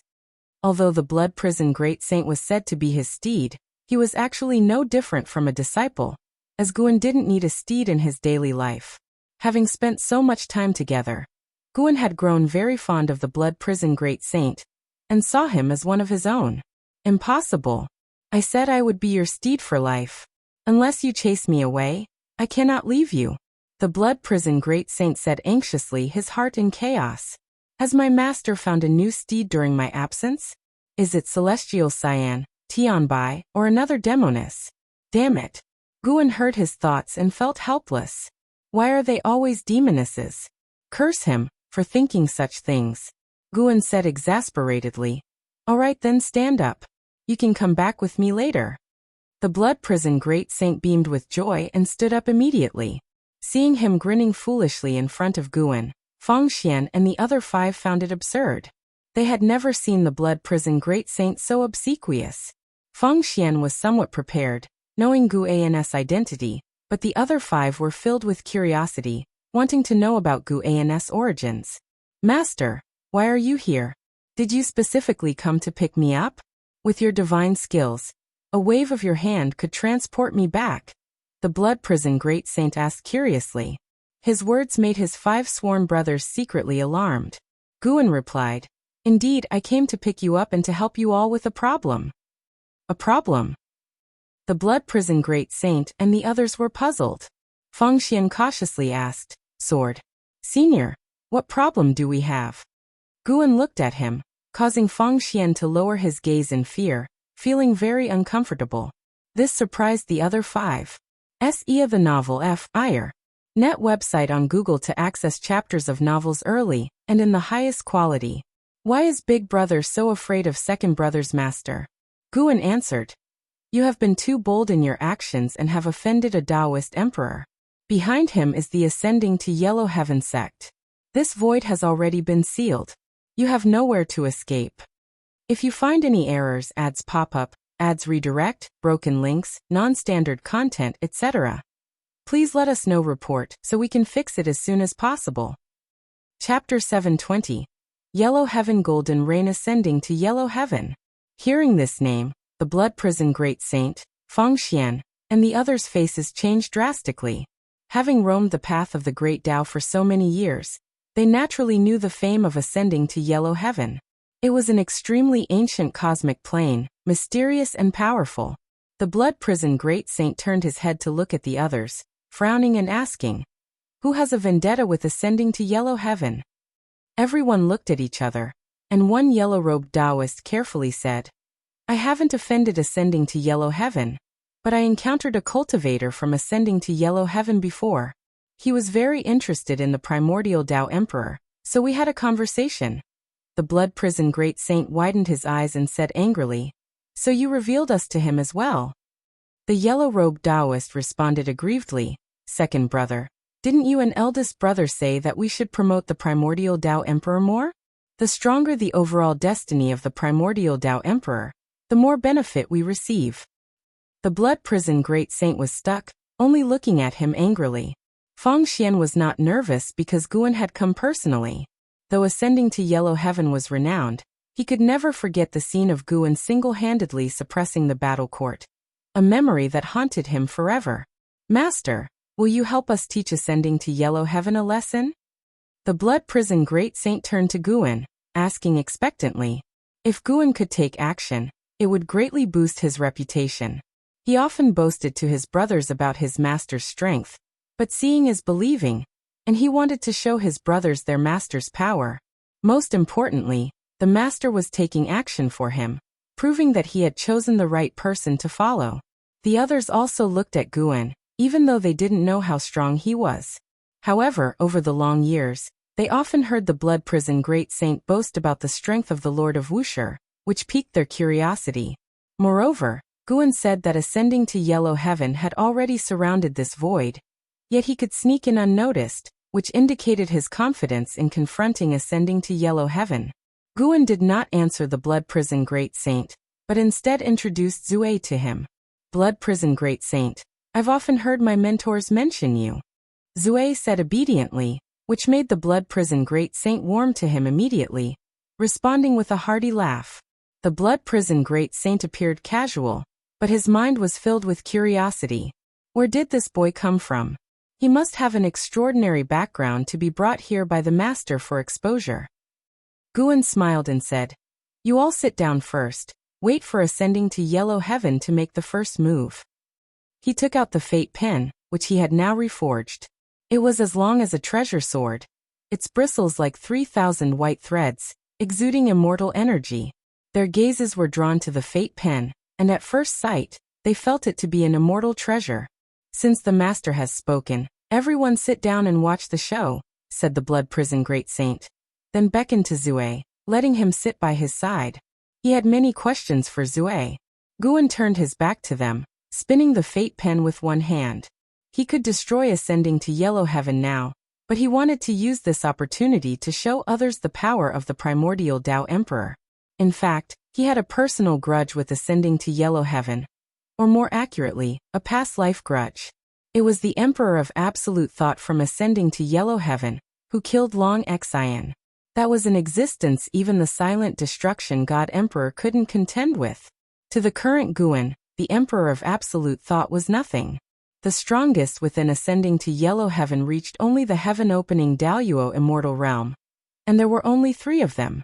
Of course, having 3 heaven-opening Daoyuo immortals as support made ascending to yellow heaven exceptionally formidable. Besides the Daoyuo immortals, ascending to yellow heaven had over 100,000 golden immortals. To know, most celestial gods guarding the great thousand world only reached the innate golden immortal realm. By comparison, one can see how terrifying ascending to yellow heaven's foundation was. The blood prison great saint chatted with Zue, and though Feng Xian and the 6 others sat down, they dared not speak. Soon, they were drawn by Zue's words, as he spoke of the current situation of Wuxia, sparking their curiosity. As time ticked away, an hour later, the blood prison great saint turned his head to Guan, about to ask where ascending to yellow heaven was, when suddenly, a dark yellow light screen descended from the darkness at the top of the void. It moved so fast that it quickly enveloped the void they were in. The meteor under their feet seemed like a tiny speck of sand within the light screen, insignificantly small. Everyone's faces changed dramatically, rising to their feet, looking up. "Sir, the novel fire. Net website on Google to access chapters of novels early and in the highest quality. Within the dark yellow light screen, they saw golden rain falling from the top of the universe, growing heavier. As it was about to fall on the meteor, the golden rain turned to mist, quickly dispersing. Ascending to yellow heaven golden rain. This rain has extremely strong corrosive properties, capable of annihilating both the soul and form of a being. At the same time, it can imprison time and space, locking cause and effect, making it impossible for the enemy to escape. Feng Xian said, his tone heavy, eyes filled with tension. Even though he had full confidence in Guan, seeing the legendary yellow heaven golden rain still made him feel uneasy. A primal response to the terrifying power. As the golden mist spread, the cosmos brightened, but the area around the meteor became hazy and eerie. Looking around, they could see no exit. The speed at which the yellow heaven golden rain descended was incredibly fast. They felt the weight pressing on their flesh and souls, as if an invisible giant mountain was crushing them, making it hard to breathe. Zue, however, was not nervous, only curiously observing his surroundings. After leaving the desperate celestial tomb for so many years, he had seen battles and slaughter, but he had never seen his master fight. This filled him with anticipation. "Two primordial Tao emperors, I come today, hoping not to disturb you?" A vast and commanding voice echoed through the cosmos. As the words fell, terrifying figures appeared in the golden mist surrounding the meteor. Dragon and phoenix shadows, and other figures resembling Qilins and Suanis flew by. A majestic figure appeared before them, like a creator god overseeing all beings from outer heaven, exuding an overwhelming sense of pressure, making people instinctively want to kneel. The blood prison great saint was secretly shocked. Having achieved the realm of a primordial Tao emperor, he had even fought against the heaven-encompassing free immortal. Though he wasn't a match, he had never felt despair. This mysterious and majestic figure gave him an unbeatable feeling. This aura was stronger than when he faced Guan in the battle court. Feng Xian also compared the aura with Guan's previous display, feeling a bead of sweat for Guan. The one coming was immensely strong. Countless terrifying figures flew within the golden mist, like pets raised by the majestic figure, countless in number, surrounding the meteor where Guan and the others were, blocking all directions. The blood prison great saint, seeing Guan remain silent, shouted loudly, "Seniors of ascending to yellow heaven, we have not offended you." He used the respectful form, showing his inner tension. He feared neither heaven nor earth, but that depended on the situation and opponent. The mysterious figure before him had the most terrifying aura he had encountered in all his years. Even as a primordial Tao emperor, he had no will to fight. If you find any errors, ads pop up, ads redirect, broken links, non-standard content, etc., please let us know. Report so we can fix it as soon as possible. Chapter 721. Smiting enemies with a stroke of the pen. Inconceivable indeed, you all haven't offended me, but I am very curious about you. The vast voice again echoed, imbued with an indescribable dominance. This condescending attitude brought great pressure to blood prison great saint, Feng Xian, and the others. The mysterious beast shadows within the yellow heaven golden rain were still hovering, and distant shouts from thousands seemed to emerge from the yellow heaven golden rain. Just as blood prison great saint was about to speak, Guan looked up, and he immediately shut his mouth, not responding further. Everyone else also looked towards Guan, waiting for the upcoming battle. Sinner tilted his head, his gaze toward the majestic figure in the distance filled with curiosity. Compared to the upcoming battle, he was more curious about the opponent's cultivation level. To those ascending to yellow heaven, take this moment before the battle starts to retreat. Cultivating for thousands and thousands of lifetimes isn't easy. Don't let your path end in vain. Guan's voice rang out, though not as imposing as the majestic figures, but clear and understandable to everyone present. Upon these words, the shouting within the yellow heaven golden rain ceased. The entire void fell into silence. That majestic figure looked down, gazing at Guan, seemingly astonished by his words, surprised that someone dared to address him in such a manner. "Do you know my name?" The vast voice sounded again, filled with a teasing tone. Guan chuckled. "What fellow Taoist wants to report your realm to pressure me?" He had just recently broken through and was eager to show his divine skills. He had already reached the Xianqi primordial immortal realm. Even if he had concerns, such existence wouldn't be the one in front, nor within ascending to yellow heaven. Among the myriad causes and effects in ascending to yellow heaven, even the strongest beings invited here were mere ants before him. It seems you have some backing. In that case, I'll give you a chance. Tell me, which force or divine being makes you so confident in facing ascending to yellow heaven? The vast voice inquired, seemingly cautious, yet filled with ridicule. If Blood Prison Great Saint and others truly had significant backing, they wouldn't have suffered multiple serious injuries in the past hundreds of thousands of years and stayed hidden here. Ascending to yellow heaven was interested in primordial Tao Emperor, but never acted rashly. They had observed Blood Prison Great Saint and others, confirming they didn't have a significant background like Xuanji Emperor before making a move. Moreover, judging from the seven's causes and effects, they never deduced them up to golden immortals, merely a group of lucky great world cultivators. If you still refuse to retreat, I'll assume you are hopelessly stubborn. Guan didn't answer the vast voice's inquiry, but warned again. The vast voice laughed in anger. This universe has already been sealed by us. You can only rely on yourselves now. Though you have hidden your aura, if you have the ability to take them away, why not leave directly? With these words, the countless shouts within the yellow heaven golden rain erupted again. The divine beast shadows accelerated, ready for battle at any moment. The golden mist surrounding Meteor began to churn violently, causing Meteor to tremble, as if it might shatter at any moment. Blood Prison Great Saint Fang Xian and the others grew tenser, staring at the majestic figure, unable to imagine the upcoming battle. Even if Guan could win, it would likely be a fierce battle. They wondered if they could endure it. Guan shook his head, having already advised. Since the opponent sought death, he could only reluctantly accept their lifespans. Since it's come to this, let me personally teach you. The vast voice sounded again. A terrifying intensity suddenly erupted. However, before he could finish speaking, Guan suddenly raised the fate pen, drawing a stroke towards the sky like a drunken poetry immortal splashing ink across the sky. With just a stroke, the golden mist before him scattered instantly. The true forms of true dragons, phoenixes, cheilants, and other divine beasts began to appear and then turn to ashes, revealing the majestic figure's true form. A middle-aged man in a large black robe, larger than the entire meteor, his eyes like stars. Facing Guan's stroke, he had no time to react, merely widening his eyes instinctively. Boom! His majestic body exploded into ash, as the yellow heaven golden rain scattered, resembling a vast golden ocean split open, forming two magnificent golden streams in the universe, like the opening of the universe's eyes. You have successfully seized 190,872,902,371 years of life from Immortal Emperor Bu Yuan, late stage of heaven balancing golden immortal realm.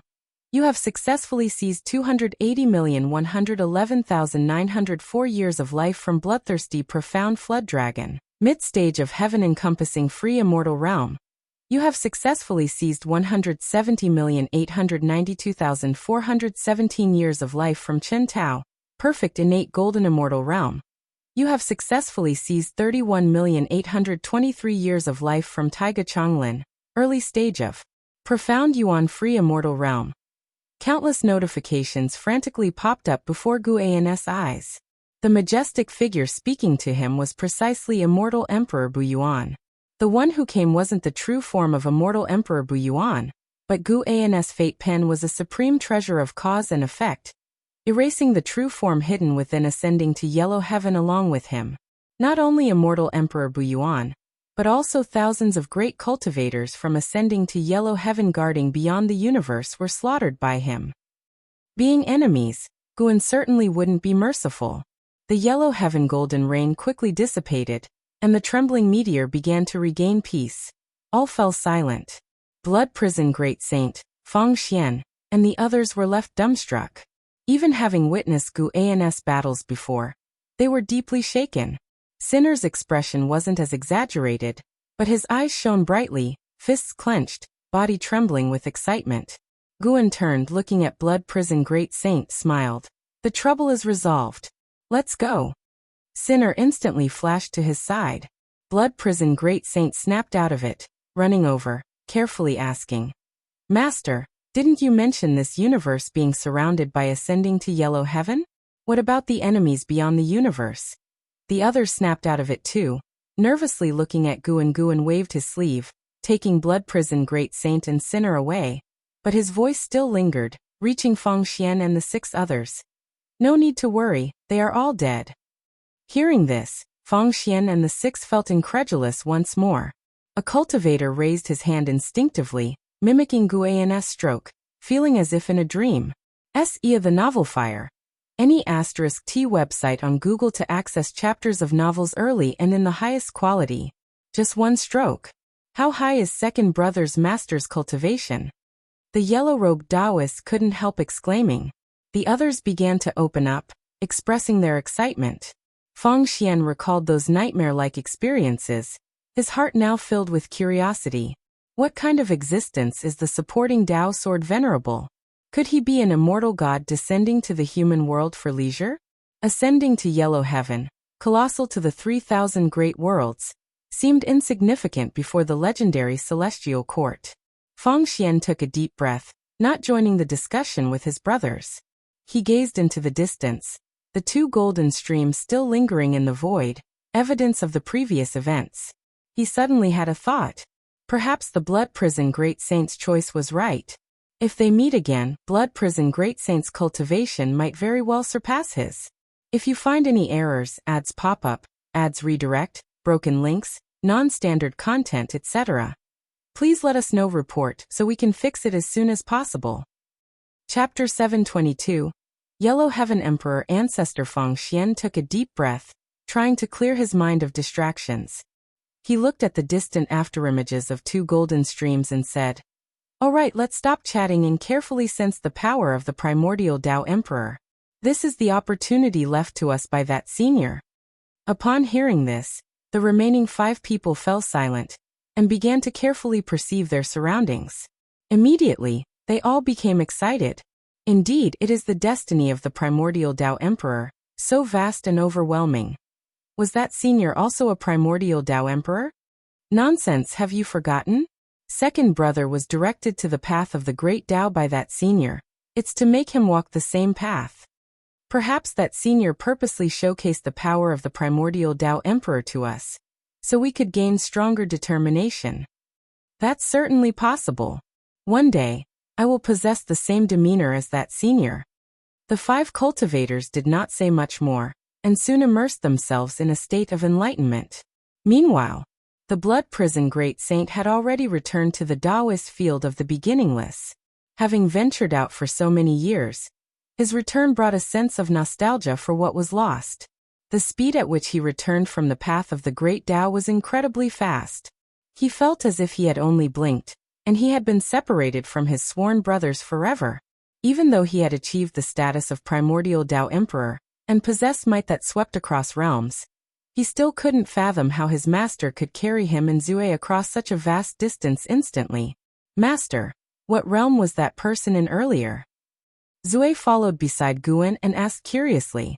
The fight was too swift for him to catch the details, leaving him puzzled.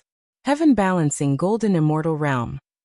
Guan responded while glancing at his attribute panel. The ascension of over 1,000 great cultivators to yellow heaven provided him with nearly 40 trillion years of lifespan, surpassing tens of thousands of years of accumulation. At this moment, a disturbance had already occurred within the yellow heaven, as these cultivators left behind their destinies within yellow heaven. If they perished, yellow heaven would detect it no matter where they were, especially since the true body of immortal Emperor Bu Yuan died within yellow heaven. Heaven Balancing Golden Immortal Realm, Zue murmured, memorizing this realm's name. He hadn't heard of this realm before, indicating that aside from his master, no one else in the dojo had reached this realm. The Blood Prison Great Saint snapped out of his thoughts, took a deep breath, and caught up with Guan and Zue, his heart filled with excitement. He was satisfied with his completion of the task, and he looked forward to sparring with an Xian again.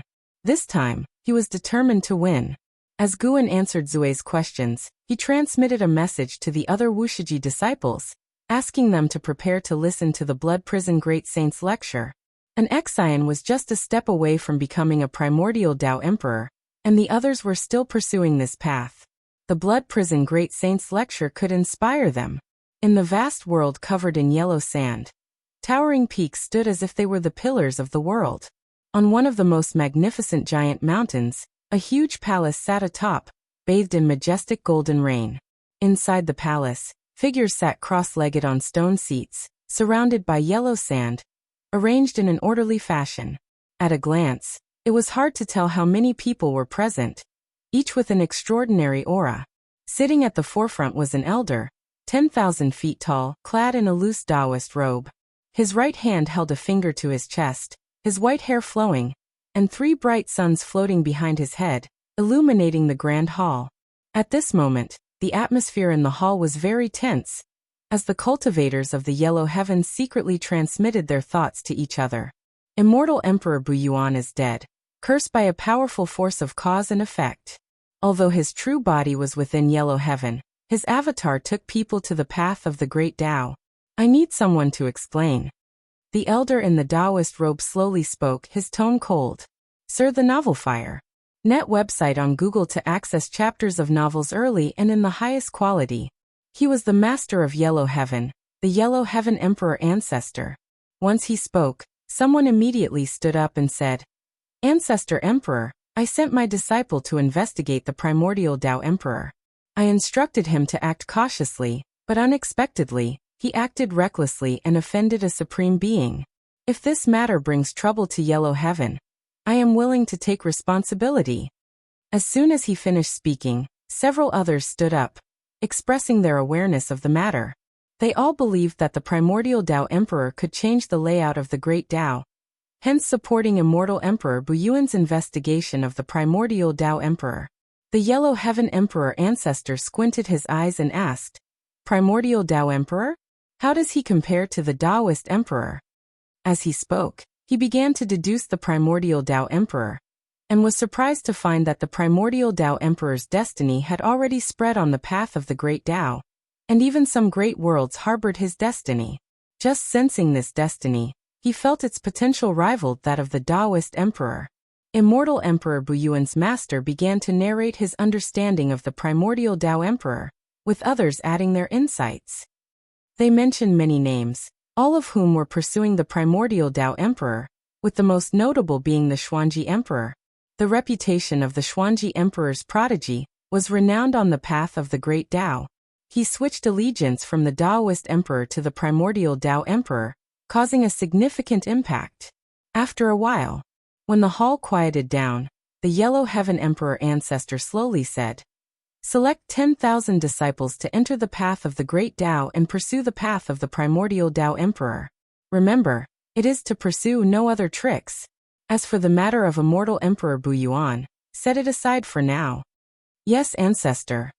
Everyone in the hall responded in unison. They did not feel wronged as Yellow Heaven had stood tall this long not by seeking revenge for every grudge.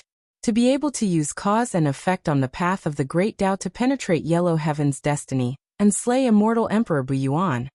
No one wanted to oppose such an existence, not even Immortal Emperor Buyuan's master. The great Tao is long and filled with obstacles. Dying on the path is too normal. The living are what matter most.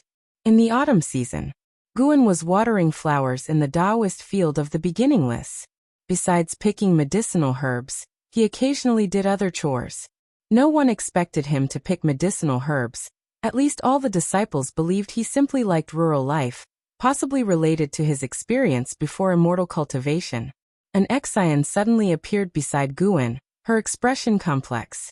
She asked, Master, is the primordial Tao Emperor really that powerful? Yesterday, she had sparred with the Blood Prison Great Saint, and the two had fought to a draw. This left her deeply shaken, as she previously believed her immortal emperor's eye was invincible, the most powerful divine skill of her master. Although she aimed to become a primordial Tao Emperor, in her heart, he was merely icing on the cake, not comparable to the power of the immortal emperor's eye.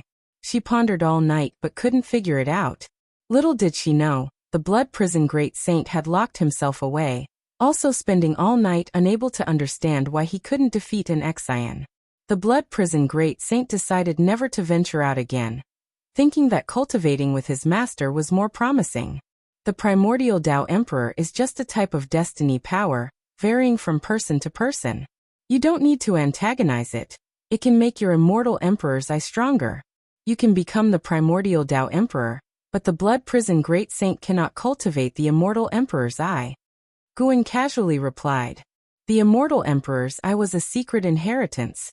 In the entire Taoist field of the beginningless, only an Exian inherited it. Others were not even aware of the term immortal Emperor's eye.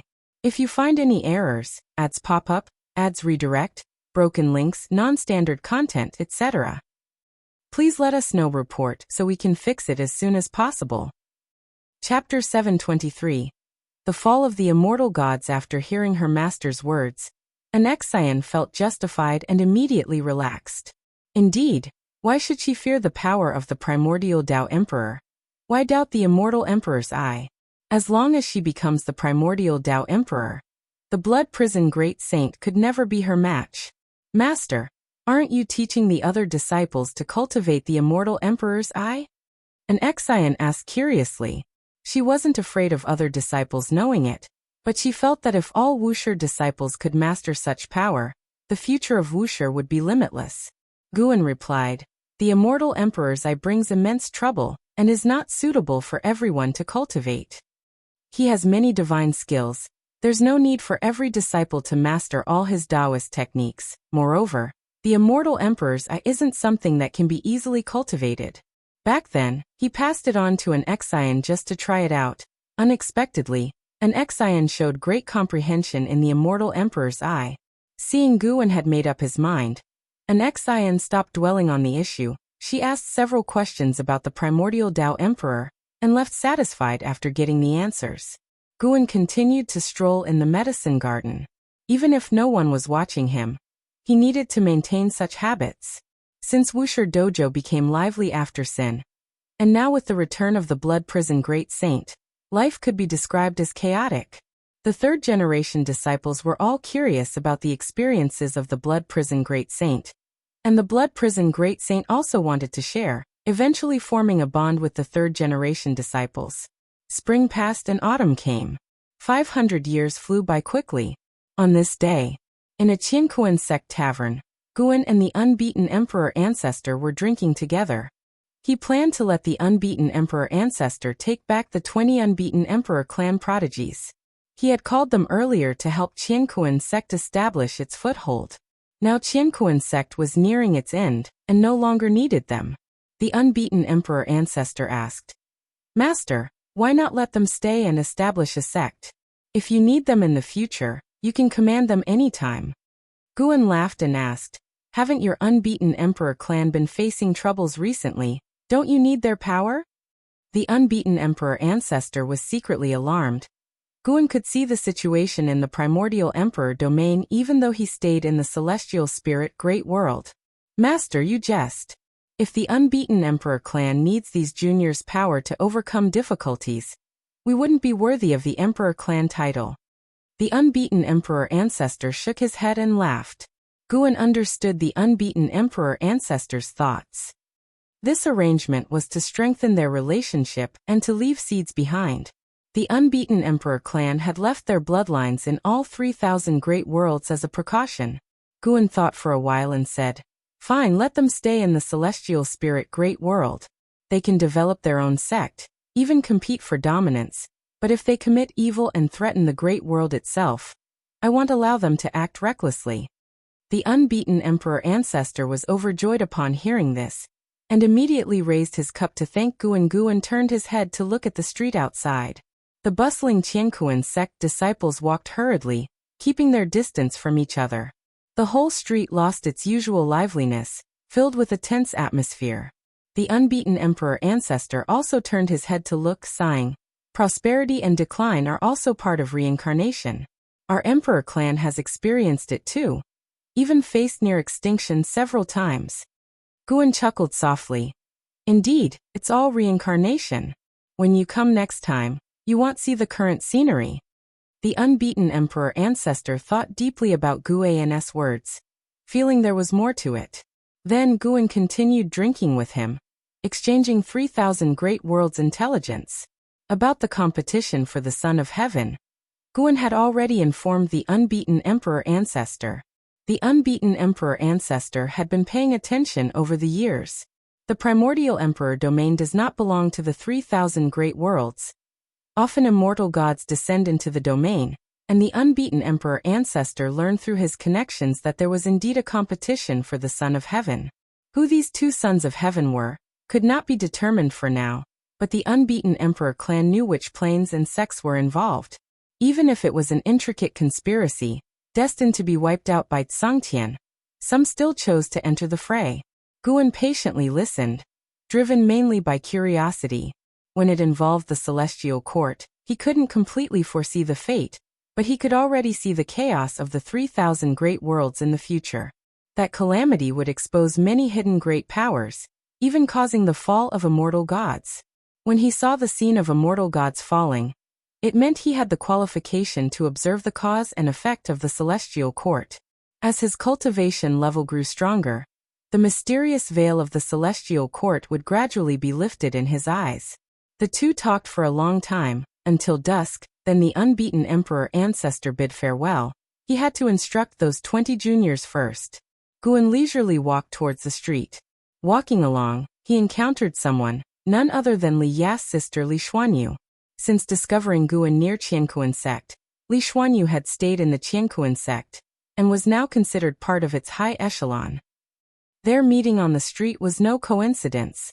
Guan had calculated she would walk this street. Li Xuanyu saw him without surprise. Their frequent encounters over the long years made her accustomed. Each time they met, Guan would provide her with some opportunities or guidance. After numerous encounters, she realized these coincidences were Guan's deliberate intentions. Are you about to reveal Qiankuan sect's future to me? Li Xuanyu asked curiously as she approached Guan. In recent centuries, the internal strife of Qiankuan sect escalated. Yuan Luo acted domineeringly, offending many people. Some rose while others fell. Upon confirming Yuan Luo's absence of connection to Wuxia, opponents began to unite. Li Xuanyu had already seen signs of internal turmoil, but with Wuxia nearby, she remained unafraid. Like the old days in the supreme sect, regardless of the storm, the supporting Dao Sword Venerable always emerged to fortify and settle the turmoil. Qiankuan sect is about to disperse. Are you planning to return to the Taizong dynasty, or join the Wuxia sect? Of course, you can have other choices and prepare in advance. Guan spoke. He and Li Xuanyu had congenial conversations. Back then, when he wasn't strong enough, Li Xuanyu introduced him to managing cave mansions, providing him more lifespan channels. Perhaps these events had faded from Li Xuanyu's memory, but he remembered them. Throughout his journey, though lacking many enemies, few people actively helped him before he demonstrated his strength. Guan could see through the essence of the red dust, valuing those acts of kindness. Li Xuanyu asked, "Can I really join Wuxia?" She hesitated, feeling undeserving as she believed she couldn't help Guan much. Seeing her expression, Guan suddenly had an idea. What if he cultivated Li Xuanyu to be stronger than Li Ya? What would Li Ya's reaction be if he got defeated by his sister in combat? Sir the Nafire. Et website on Google to access chapters of novels early and in the highest quality. Guan found it interesting. Li Ya and Li Xuanyu were siblings. Their sparring would not harm their relationship. Guan wanted to see Li Ya's frustrated and surprised expression. If you find any errors, ads pop up, ads redirect, broken links, non-standard content, etc., please let us know report so we can fix it as soon as possible. Chapter 724. Surpassing the Celestial God. Of course you can. You don't need to overthink it, but there's one thing you must understand. Once you join Wuxia, it's not easy to leave. To attain the Tao, you must endure long, monotonous years. Guan smiled at Li Xuanyu. If Li Xuanyu didn't want to join Wuxia, he wouldn't force her. Li Xuanyu nodded and said, "I understand. Following you will undoubtedly grant me power beyond all beings. If left unchecked, it could become a catastrophe for the human world. Freedom and power, One must choose between the two. Is that how you understand it? That's not entirely wrong. In truth, the reason Guan constrained his disciples was simply because they were too weak. Going out too early would likely bring troubles beyond their ability to resolve. He didn't want to always be the one cleaning up after them. You came to invite me personally. How could I refuse? Could you give me some time to handle matters within my sect? Li Xuanyu looked at Guan and spoke softly. People around them couldn't hear their conversation, nor did anyone look their way. This wasn't the first time Li Xuanyu noticed this. Each time it happened, she felt a sense of shock and incredulity. Guan had no objections. They exchanged a few more words before passing by each other. At the same time, on the other side of the human world, in a mountain forest, there was a wooden house where Li Xianyu, who had grown up, was carving a wooden sword with a small knife. He wore white clothes, a black shoulder sleeve draped over his right shoulder, and his hair was tied behind his head with a grass rope. His defined features were filled with spirit. Clang! The door of the wooden house was pushed open. An elder in a green robe walked out, his face looking rather displeased. He didn't glance at Li Xianyu as he passed by, transforming into a white light that disappeared at the edge of the celestial vault. Li Xianyu didn't mind and continued carving the wooden sword in his hand. Liya, dressed in black, walked out from the house, stretching lazily in the sunlight. He sighed and said, "Disciple, why are there so many ambitious people in this world? The Tao court is a lesson from the past. Trying to unify the world is incredibly difficult." Li Xianyu, with his back to Liya, responded, "Tao court didn't fail. They dominated for many years.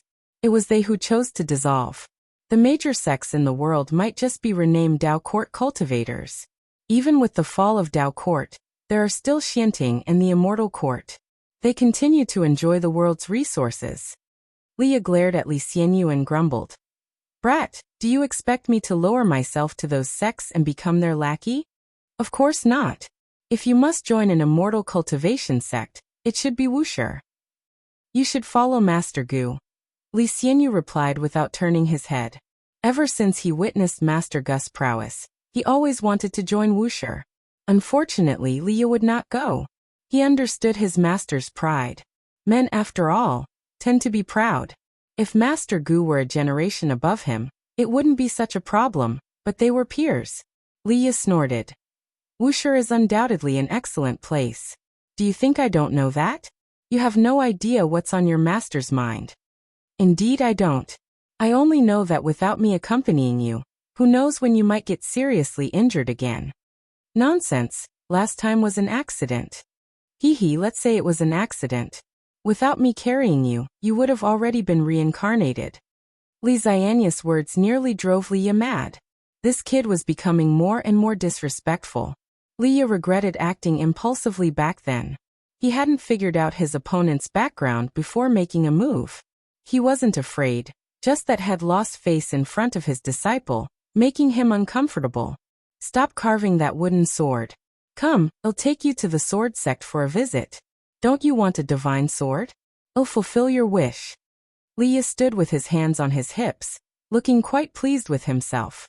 Upon hearing this, Li Xianyu immediately stood up, looking at Liya with joy. Liya enjoyed this look. This was the attitude a disciple should have.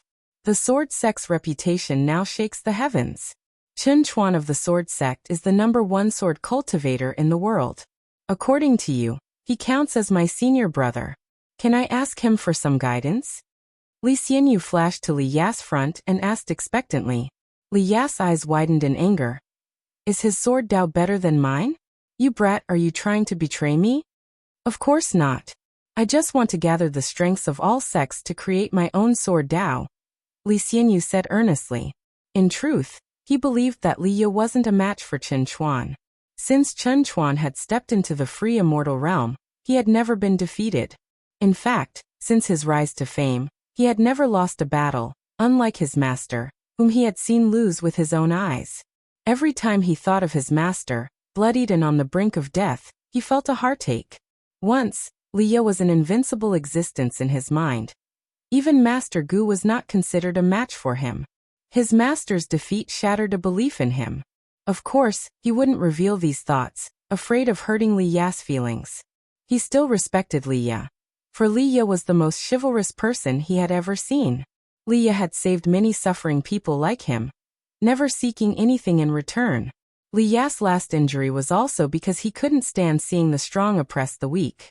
Just as well, the sword sect is holding the world's #1 sword assembly. I'll challenge him, so you can see who's stronger. Li Ya snorted, his eyes brimming with fighting spirit. Chen Chuan's fame was immense. Wherever he went, he heard sword cultivators bring up this name, sparking his curiosity. It was one thing to be unable to defeat Guan, but could he not even defeat Gu An's disciple? The world was vast, filled with countless great powers. As a master, he needed to remind his nephew about this. Li Xianyu opened his mouth, wanting to refuse, but in the end he swallowed his words. Forget it. With Master Gus' influence, Chen Chuan wouldn't harm his master. Above the sea of clouds, figures clad in silver armor, radiating the strong light of the heavenly Tao, stood like mountains. Most of their faces were filled with excitement. Zhang Buku and Suyu were among them, feeling their celestial Tao destiny as their emotions remained stirred. Is this the power of the immortal gods? Truly powerful. Zhang Buku looked at his own hands and said softly.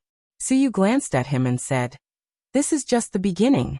We have only initially obtained the celestial court's destiny. Our cultivation levels will grow rapidly from here, eventually reaching the heaven-encompassing free immortal realm. If you seize the opportunity well and advance to the golden immortal Tao fruit realm, you will become a true celestial god. Heavenly soldiers aren't qualified to call themselves immortal gods yet." Upon hearing this, Zhang Buku looked up at the celestial vault. There was a boundless mass of golden clouds, and above the clouds, the celestial calming god looked down at them, as if a ruler gazing upon his creations.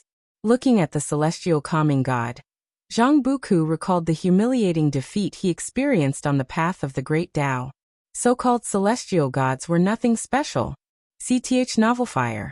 Net website on Google to access chapters of novels early and in the highest quality. His goal was to surpass celestial gods.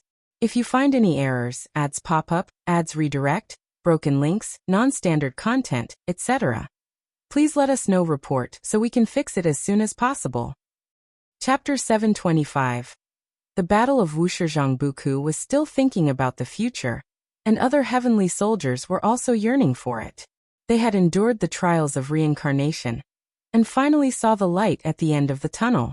Just as they were immersing in the powerful destiny brought by the heavenly Tao, the overwhelming pressure of the celestial calming god suddenly erupted, suppressing the 100,000 heavenly soldiers. All heavenly soldiers looked up, their smiles fading from their faces. You have endured countless hardships and finally become true heavenly soldiers. Now I will tell you a piece of good news. The celestial calming god's voice echoed above the sea of clouds, making all the heavenly soldiers tense. Good news? They didn't believe it. Instinctively, they thought there would be another trial. Some heavenly soldiers even showed signs of resentment. Why is the path to immortality so difficult? 2 sons of heaven will use the 3,000 great worlds as a chessboard to engage in a grand game. You will follow me to support one of the sons of heaven. The sun is the child of the celestial emperor. This game will involve many immortal gods. If the sun we support wins, you will all benefit, and some of you may even directly become celestial gods. This is a rare opportunity, one that I have never encountered. The celestial calming god's words reached the ears of the 100,000 heavenly soldiers, making them fantasize wildly, and some even began to whisper among themselves. A contest between the sons of heaven. Tizke, it starts again, truly relentless. Suyu marveled. Zhang Buku glanced at him and asked in confusion. You even know about the contest between the sons of heaven? Suyu replied. I heard about it from a senior. The contest between the sons of heaven always uses the 3,000 great worlds as a chessboard, because the 3,000 great worlds have no deep foundation. Sangtian can easily restore them. Many sons of heaven, to prove they are more suitable to be the celestial emperor, will rally support and engage in a battle that attracts the attention of the celestial court. Zhang Buku asked in surprise. Can the position of celestial emperor be hereditary? In his view, The celestial emperor was the strongest among the immortal gods. How could the position of celestial emperor be passed down? Moreover, the reason human imperial power is passed down is because emperors die. But the celestial emperor is the most powerful immortal god. How could he die? Who knows? Maybe the celestial emperor is just toying with them. But there are always some sons of heaven who believe it, Suyu responded. Zhang Buku felt strange emotions. He felt as if Suyu was mocking the celestial emperor.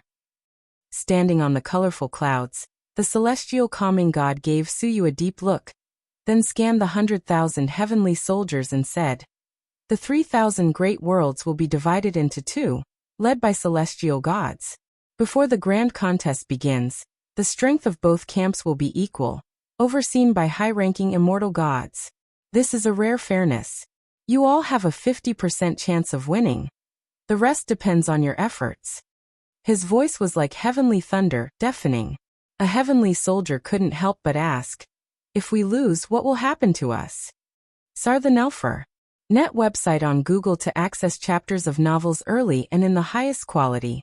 With this question, many heavenly soldiers immediately echoed, questioning the celestial calming god.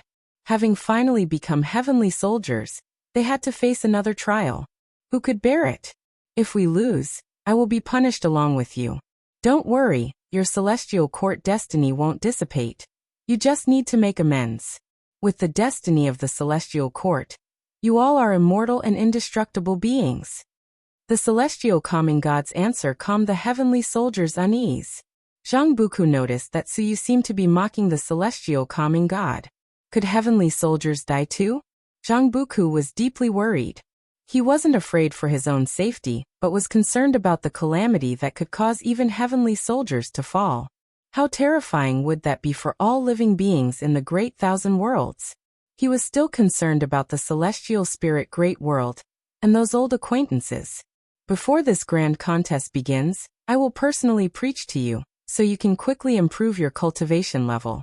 Strive to reach the heaven-encompassing free immortal realm before the grand contest." The celestial calming god's voice echoed again, and this statement excited the heavenly soldiers. In any case, being able to quickly improve their cultivation level was an immediate benefit. Time flew like an arrow. 300 years passed swiftly, and the Qiankuan sect eventually erupted into internal strife, causing the 9 spirit continents people to suffer. Guan dispatched an Xian to expel all cultivators of the Qiankuan sect. In the courtyard, Guan was planting medicinal herbs. Li Xuanyu followed behind him, curiously asking, "Can an Xian alone drive out the Qiankuan sect?"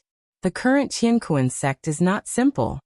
Not only Li Xuanyu but Yi Qingshan and 4 others had also moved into the Taoist field of the beginningless, each establishing their cave mansions. Once they arrived at the Taoist field of the beginningless, Li Xuanyu and Yi Qingshan were all surprised. They didn't expect that the Taoist field of the beginningless harbored so many powerful figures and talents. Not to mention the strength of Blood Prison Great Saint, LV Xian, the celestial demon child, and others. The talent of the 3rd-generation disciples was visible to the naked eye. Even in the Qiankuan sect they would stand out. Before Guan could answer, a dazzling golden light suddenly appeared on the horizon, like a celestial curtain, attracting Li Zuanya's attention. Her expression changed slightly. She sensed Nzin's presence and an extremely domineering power. Her abilities are indeed not enough, but she has a Tao treasure refined by me. Guan casually replied. Tomorrow he could expand the Taoist field, extending its range to cover the entire 9-spirit continent. In the future, the people of the 9-spirit continent would also benefit. With the rich spiritual energy and Tao intent within the Taoist field, even those who don't cultivate would become stronger over time. Tao treasure. Li Zuanya's heart was filled with curiosity. She had heard of Tao treasures. Many years ago, the disciples of Wushi had emerged and saved all living beings. The power of the Tao treasures became renowned throughout the world. But could an Xian alone expel the entire Qiankuan sect with just one Tao treasure? Suddenly, she felt an extremely terrifying and chilling aura, as if it would pierce through the celestial vault. She recalled Yuan Luo's face in her mind. She could confirm that this powerful aura came from Yuan Luo. though she didn't expect Yuan Luo to be this powerful. Ancestor. A female voice came, and Shengguan Xianer quickly ran over. Guan immediately said to Li Xuanyu, "Senior sister Li, you don't need to worry. Go back and cultivate." Li Xuanyu didn't think much, bowed, and left immediately. Shengguan Xianer came before Guan, mysteriously pulling out a book and said, "Ancestor, this is my painstaking work, it will definitely surprise you." Guan glared at her, took the book from her hand and sternly said, "Can't you focus on your cultivation?" Shengguan Xianer giggled, "I am cultivating diligently. Just take a look first. I'll look at it later." Guan stuffed the book into his robe and continued planting.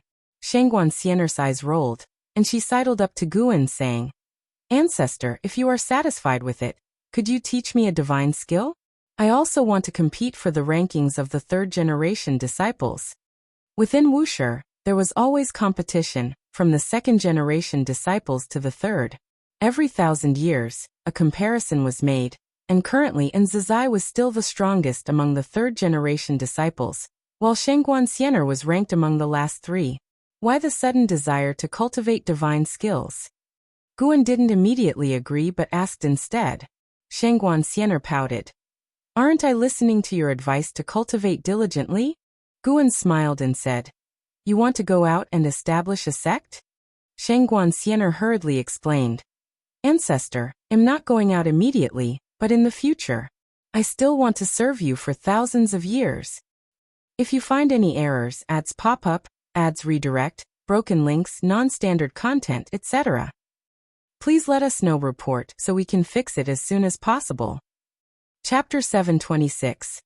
World Gate of 10,000 Realms. Twilight approached. After an Xian returned, Guan ceased instructing Shengguan Xianer in her divine skills and sent her away. Guan and an Xian stood shoulder to shoulder at the edge of the cliff, gazing into the distance. An Xian softly said, "Master, that Yuan Luo will probably become a great calamity for the world. Although I expelled him, I could feel his strength and hatred. He harbors an endless supply of terrifying power within him. What do you wish your master to do? Kill him?" Guan retorted. Guan had witnessed the battle between Yuan Luo and an Xian. If not for Yuan Luo borrowing the origin power, he would have been no match for an Xian. Defeated this time, Yuan Luo would be deeply agitated and continuously awaken the origin consciousness, until he became a true chaos grudge Luo. Yuan Luo's life had its share of sins, yet which immortal cultivator's hands are not stained with blood. He also had his own merits. Whether he is good or bad depends on the perspective. An Xian shook her head and said, "Why would I think like that? How could I outright ask you to kill him? What I want is for you to capture him. I will discipline him and help him let go of his obsessions. I fear he will drag the Qiankuan sect into an abyss of eternal damnation." She knew very well the depths of the waters in the celestial spirit great world. If things went too far, it wouldn't just be Guan.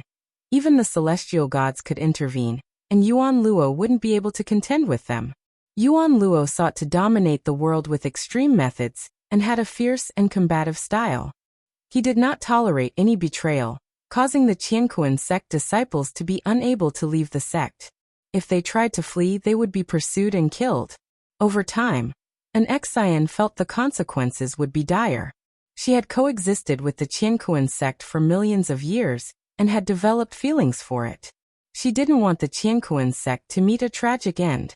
Subduing Yuan Luo could bring a dignified close to the sect, and perhaps with a new sect hierarch, the Qiankuan sect could continue its legacy. No need for that. These trials are part of the Qiankuan sect's fate. They have received too much of our protection, and do not need to be sheltered through to the end. Instead, you should think about how to treat the continent's all living beings in the future. Guan replied, quietly choosing to activate the Lifespan Dojo.